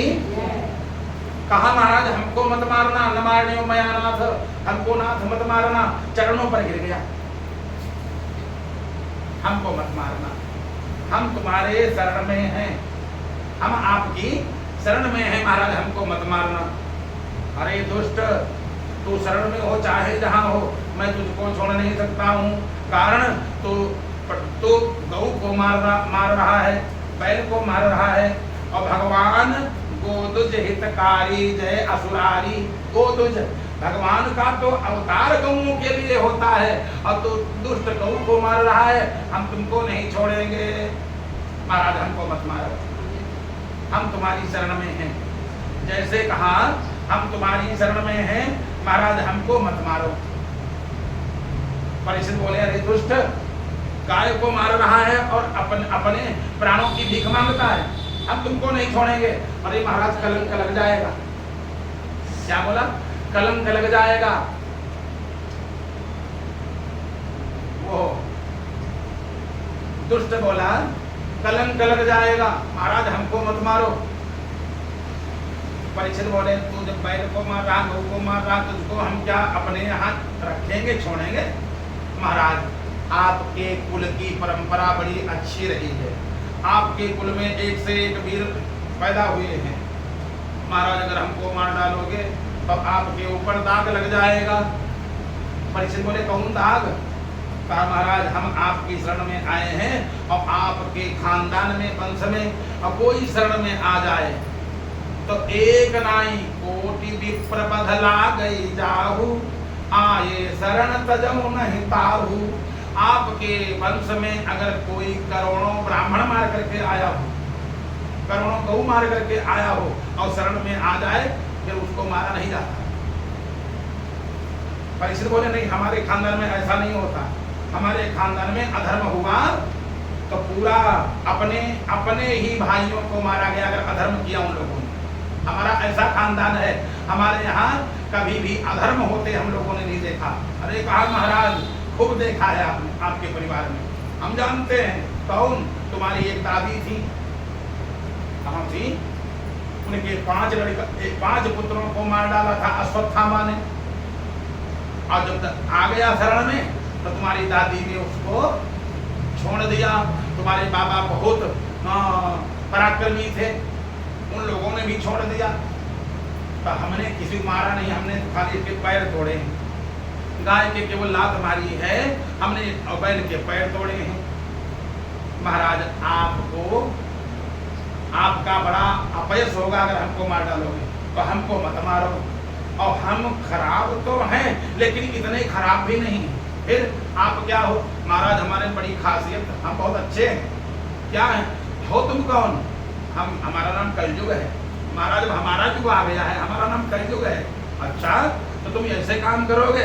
नहीं नहीं महाराज, ऐसे काम थोड़ी ना करेंगे, हम अच्छे भी काम करेंगे।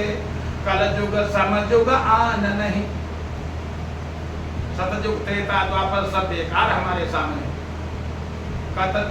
कलयुग समयुग आन नहीं, जो नर कर विश्वास, गाय राम गुण गण विमल, भवतर बिनहि प्रयास। महाराज सतयुग में सब कुछ दान कर देते थे, पूरा सब दान कर दिया। अब थोड़ी गलती हो गई, करोड़ों लोगों का दान किया और कभी गलती हो गई, महाराज इंद्र के गिरदान बन गए, गिरगिट। और महाराज हमारे में कलयुग समयुग आन नहीं, दूसरा युग ही नहीं हमारे जैसा।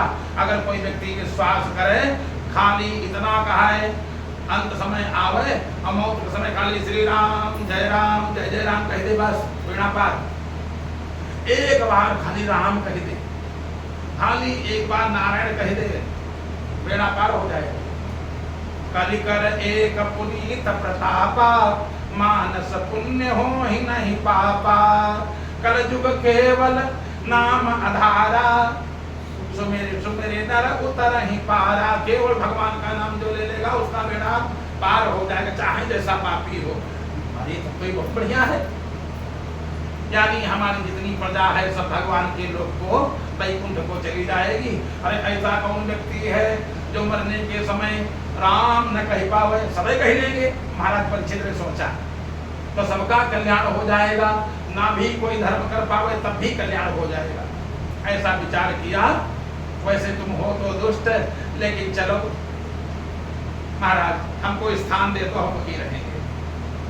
तो महाराज ने कहा सुनो, जहां पर जुआ खेला जाए, द्यूतम पानम स्त्रिया सोना यत्र अधर्म चतुर्विधा, द्यूतम जुआ खेला जाए वहां रहना, शराब पी जाए वहां रहना, जहां विचार हो, नाच गाना हो वहां रहना, जहां मारकाट हो, हिंसा, जिसके घर में रोज हाय हाय दिन रात हो, कलयुग महाराज तुम वहीं रहना।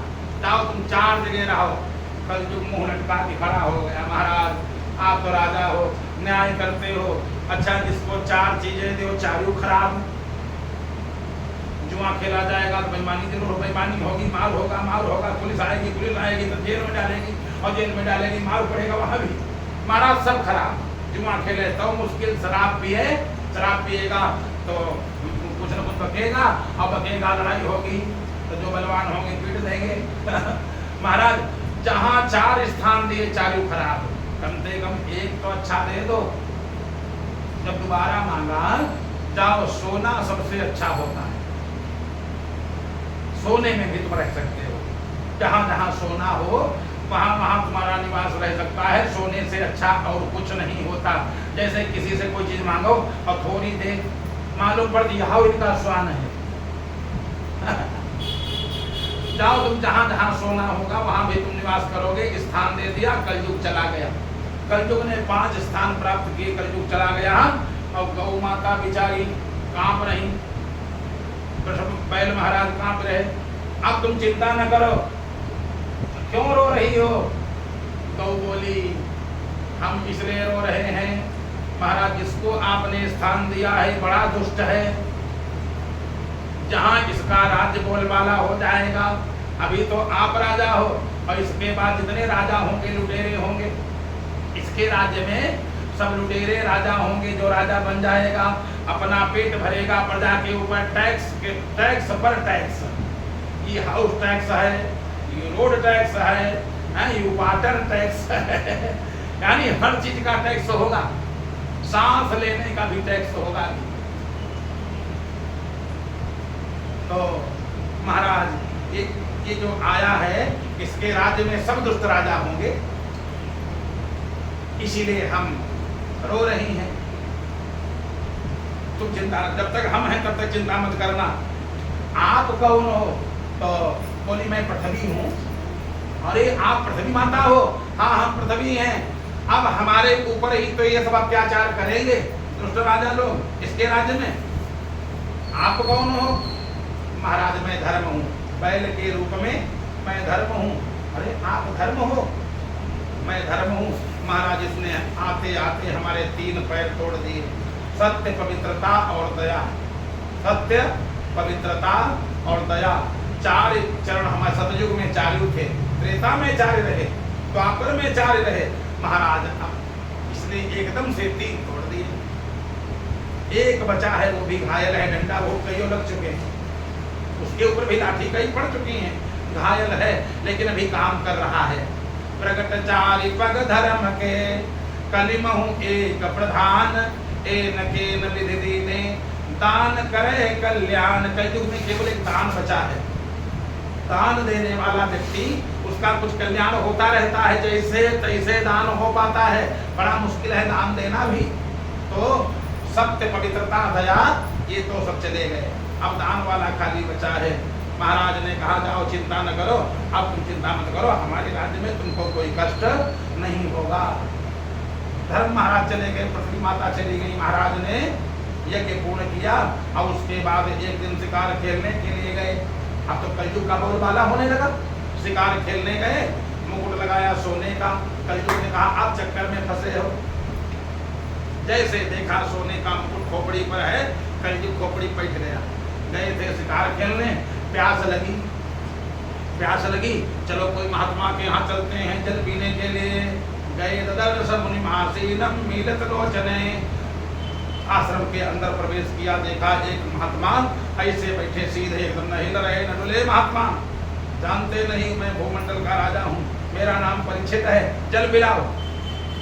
अच्छा महात्मा को आदेश कोई दे, सबसे बड़ा अपराध है। महात्मा को आदेश नहीं देना चाहिए, महात्मा से निवेदन करना चाहिए। अब बोले हम जल पिलाओ और हमारा सम्मान करो, हम राजा हैं। जानते नहीं हो मैं भूमंडल का राजा हूँ, परीक्षित राजा हूँ, जल्दी से जल पिलाओ। महाराज अगर वास्तव में बैठे होते समाधि में थे तो जल पिलाते। महान व्यक्ति वही है जो सबका सम्मान करे, वही महात्मा। महात्मा समाधि में थे, जल तो पिलाया नहीं, अब कैसे पिलावें?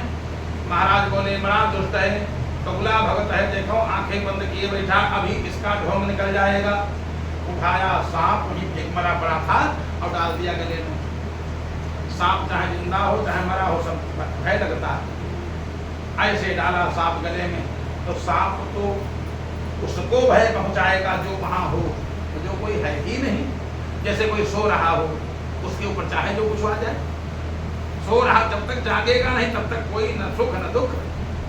सो रहा, और जो समाधि में हो तो दीमक लग जाए, कोई मतलब नहीं। समाधिस्थ थे महाराज, समीक महाराज समाधि में बैठे थे और इतने में सांप डाला। जब देखा तब भी कोई प्रतिक्रिया नहीं है। चलो होगा, अपने राज्य में जल पिएंगे। बैठ लिए रथ पर और अपने राज्य में वापस आने लगे। अब इतने में इधर तस्य पुत्रो अति तेजस्वी विहरति बालकोर भकैः। उन्हीं महाराज का बेटा छोटा था। आजकल लोग कहते हैं संस्कार करो तो पंडित बन जाता, संस्कार करो तो ब्राह्मण बन जाता है। वो मूर्ख हैं जो कहते हैं। शास्त्र का अध्ययन नहीं किया। संस्कार करने से कोई ब्राह्मण नहीं बनता, संस्कार करने से कोई पंडित नहीं बनता। संस्कार ब्राह्मण के संस्कार जन्मजात हैं, जन्म से ब्राह्मण है। जैसे कोई कुतिया का संस्कार करे, बछिया बना सकता है? कोई बना दे? घोड़ी का संस्कार करे, घोड़ी है अब घोड़ी के बच्चे का संस्कार करे, भैंस बना देगा? संस्कार करने से कुछ नहीं बनता। तस्य पुत्रो अति तेजस्वी, 5 साल का लड़का, 5 साल का बालक है जिसका नाम श्रृंगी, श्रृंगी नाम है। 5 साल का लड़का खेल रहा था। एक बालक ने कहा, ये सुनो, तुम्हारे पिताजी के गले में अभी एक आए थे, सांप डाले गए। आया, अरे पिताजी पिताजी उठो उठो, तुम्हारे गले में सांप है, देखो सांप है, सर्प। पिताजी तो थे उस समय समाधि में, कौन बोले अब क्या करोगे श्रृंगी? तो अपने मित्रों से बोला, करेंगे क्या, जिसने सांप डाला पहले उससे निपटेंगे। लिया कमंडल से जल, इति लंकित मर्यादाम तक्षका सप्तमे हानि। जिस दुष्ट राजा ने, हम लोगों ने क्षत्रियों को राजा इसलिए बनाया कि राजा हम लोगों की रक्षा करेगा और रक्षक ही भक्षक बन जाए, तो प्रजा किसकी शरण में जाएगी? अब कोई ऐसा काम नहीं करेगा, इसलिए मैं दंड दे रहा हूं ताकि कोई ऐसा काम न करे आगे। बस लिया जल, आज के साथ अभी जिसने ऐसा काम किया, हमारे पिताजी के गले में सांप डाला है, आज के 7वें दिन उसको तक्षक डसेगा।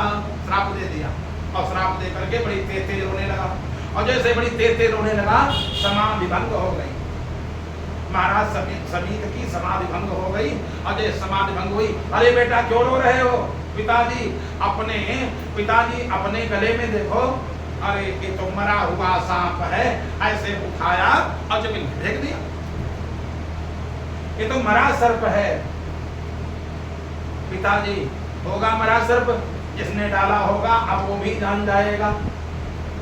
तुमने क्या कहा? पिताजी, आज के 7वें दिन उसको तक्षक डसेगा। पिताजी ने ध्यान लगाया, अरे तुमने ये क्या किया? जो आए थे हमारे आश्रम में वो तो महाराज परीक्षित थे, ऐसा राजा न भूतो न भविष्यति, ऐसा राजा फिर अब दोबारा नहीं होगा। सबसे धार्मिक राजा अंतिम परीक्षित महाराज हैं, ऐसा राजा अब नहीं होगा। तुमने ये क्या किया? तुमने छोटे से अपराध के लिए इतना बड़ा दंड दे दिया, मौत की सजा। ये तुमने क्या किया? पिताजी, मैंने कह दिया, चलो हम अभी आशीर्वाद देते हैं। तुमने श्राप दिया है, चलो जल्दी। पकड़ लिया बालक का हाथ, और बालक का हाथ पकड़ करके महाराज के यहाँ चलो, आशीर्वाद देंगे। परीक्षित के यहाँ चलो। और उधर परीक्षित महाराज ने ऐसे उतारा, मुकुट जैसे रखा। हाय, मैंने ये क्या किया? जैसे मुकुट उतारा, कहीं खोपड़ी से उतरा। हाय, मैंने ये क्या किया? हमारे परिवार में ब्राह्मणों का इतना आदर कि 5 पुत्रों का वध किया अश्वत्थामा ने, और उस ब्राह्मण को मारा नहीं गया। जिसने वंश नष्ट कर दिया पूरा, और उसको मारा नहीं गया। और जिस ब्राह्मण ने, महात्मा ने कोई अपराध नहीं किया, उसके गले में हमने सांप डाल दिया। हाय, मैं कैसा इस कुल में कलंक पैदा हो गया। इतना कह करके प्रायश्चित करने के लिए बैठ गए। तब तक मालूम हुआ, महाराज, जिसके गले में आपने सांप डाला था उसके पुत्र ने तुमको श्राप दे दिया। 5 साल का लड़का। बताओ, अभी जिसका कोई संस्कार नहीं, लोग कहते संस्कार करने से पंडित बन जाता है। ब्राह्मण जन्म से ब्राह्मण है। ब्राह्मण का छोटा भी बच्चा है तो ब्राह्मण है, पूजनीय है। शालिग्राम चाहे इतने बड़े हों और चाहे इतने बड़े हों, लड्डू गोपाल चाहे इतने बड़े हों चाहे इतने बड़े हैं। कोई कहेगा बड़ा के लड्डू गोपाल, छोटे के लड्डू गोपाल। अरे शालिग्राम चाहे कितने बड़े हों और चाहे इतने, गाय बछिया चाहे छोटी हो और चाहे बड़ी हो, गौ गौ है। हाय, मैंने ये क्या किया? और तब तक ये पूरे देश में बात पहुंच गई। परीक्षित महाराज को श्राप हो गया, ब्राह्मण ने श्राप दे दिया। और श्राप मिथ्या हो नहीं सकता, गोली मिस हो सकती है लेकिन गोली मिस नहीं होगी। श्राप हो गया। तमाम महात्मा, हजारों महात्मा महाराज के दर्शन, चलो अंतिम दर्शन कर लिया जाए। आज के 7वें दिन महाराज परीक्षित को तक्षक डसेगा, चलो अंतिम दर्शन किया जाए। हजारों महात्मा राजभवन में आ गए। और तब तक देखा महाराज समीक महाराज अपने बालक को, जिसने श्राप दिया था, महाराज की जय हो, महाराज को हमारी उम्र लग जाए। जैसे वो लोग कहते ना, हमारी उम्र लग जाए। ये खाली चाटुकारिता है। किसी को किसी की उम्र कैसे लग जाएगी? महाराज को हमारी उम्र लग जाए। जैसे कोई दुर्घटना घट जाती है, हाय भगवान हमको उठा लिया होता, और उससे कोई कहता तुम चलो, जाएगा? फिर कहने जो हुआ यह वो चेहरा कट्ठी। हमारी उम्र महाराज कुल महाराज छोटा बच्चा है, अपराध हो गया, आज का राजा होता तो श्रृंगी ऋषि को मौत की सजा सुनाता। नहीं नहीं, इस ब्राह्मण पंडित जी आपके बालक ने तो हमारी आंखें खोल दिया। हमने यहाँ रहने की व्यवस्था किया, कोठी बनवाई, बंगला बनवाया, बैंक बैलेंस किया, जाने की तैयारी नहीं किया, राजपाट में फंसे थे। आपके बालक ने तो आंखें खोल दिया, हमने जाने की तैयारी नहीं किया था, अब जाने की तैयारी हो जाए बस। हे ब्राह्मणों, अब इतनी दया दृष्टि करो, हमको कोई कथा सुना दो। ये विपत्ति हमारे ऊपर नहीं आई है, विपत्ति नहीं रघुपति करताया, भोग भोगाए छुटावे माया। विपत्ति जो है, विपत्ति माया से छुटकारा दिलाती है। विपत्ति नहीं रघुपति करताया, अभोग भोगाए छुटावे माया। मैं माया मोह में ठीक बैठे बैठे गर्मी ना गई, बैठे कहाँ विपत्ति नहीं, संपत्ति में वैराग नहीं आता। संपत्ति है तो मैं तो सबसे बड़ा हूँ, हमसे बड़ा कोई नहीं। संपत्ति और सुख में वैराग नहीं आता। इस ब्राह्मण के बालक ने हमारी आंखें खोल दिया। हमने जाने की तैयारी नहीं किया है, हमने जाने कोई तैयारी नहीं किया। अब एक काम करो, क्या तैयारी कोई करवा दो। और तैयारी है क्या? भगवान की कथा ही तैयारी है। तैयारी क्या है? भगवान की कथा, गायत विष्णु गाथा। जब तक तक्षक ना आ जाए तब तक कोई हमको कथा सुना दो। जैसे इतना कहा, कोई हमको कथा सुना दो। हजारों महात्मा बैठे थे, हजारों महात्मा, किसी की हिम्मत नहीं पड़ी कि कथा हम सुना दें। आज के तो देखो जिसका मन होता है कथा सुना दे। हजारों महात्मा, आप लोग कोई कथा सुना दो। आज अहो वयम धन्य तमानपाणाम महात्मानुग्रहणीय शीला। अहो वयम धन्य तमानपाणाम।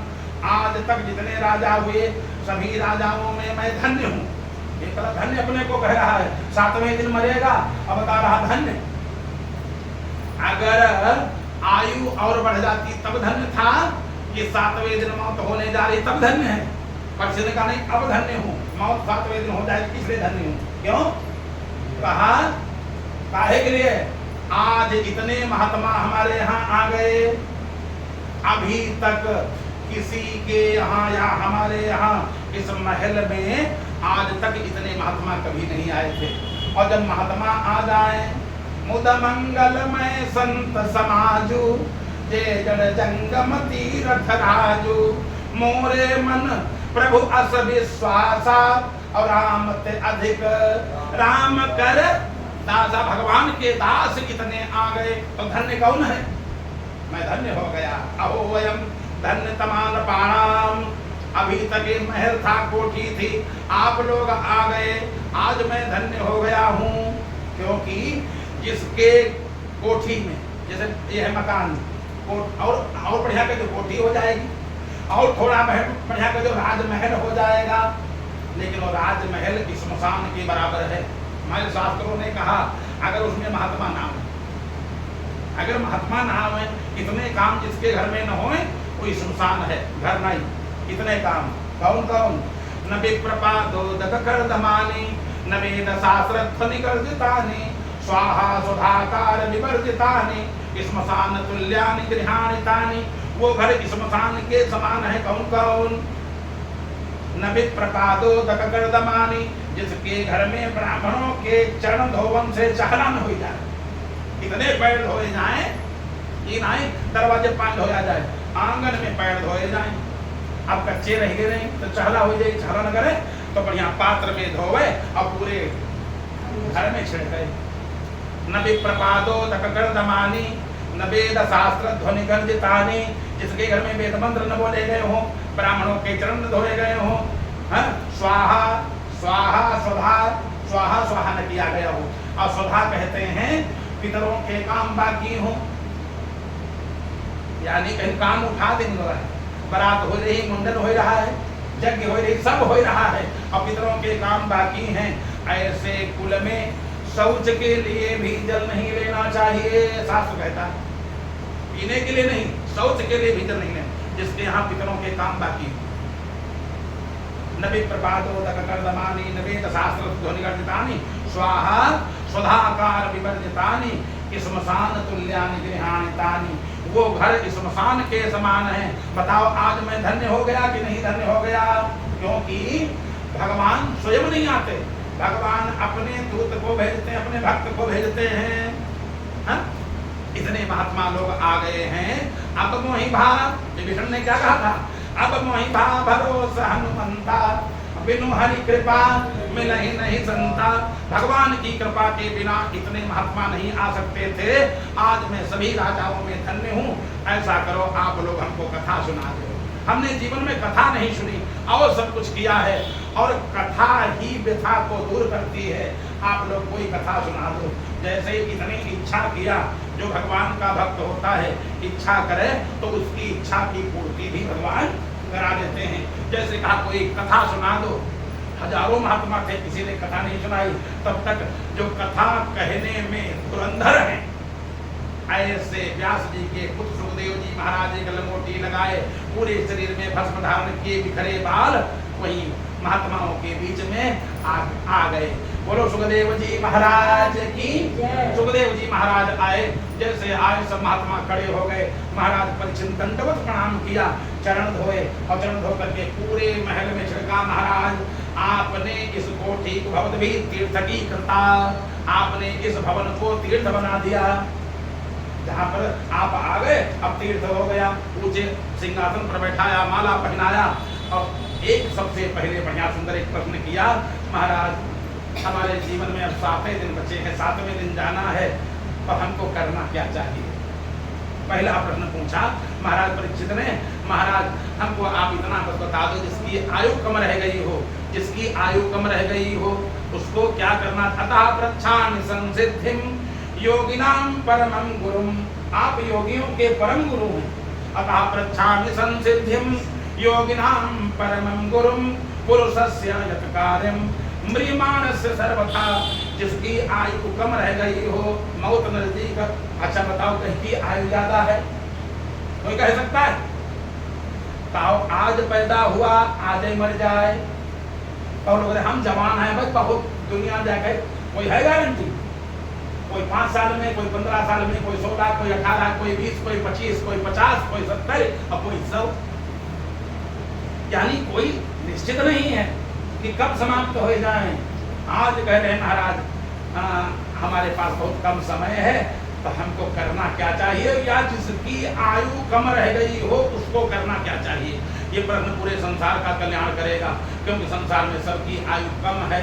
खाली लोग कहा तो हम बड़े हो रहे हैं, सबके सब कम हो रहे हैं, हर व्यक्ति कम हो रहा है। तो जिसके पास समय कम है उसको करना क्या चाहिए? कल बताएंगे क्या करना चाहिए।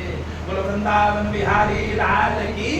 गोविंद हरे गोपाल हरे गोविंद।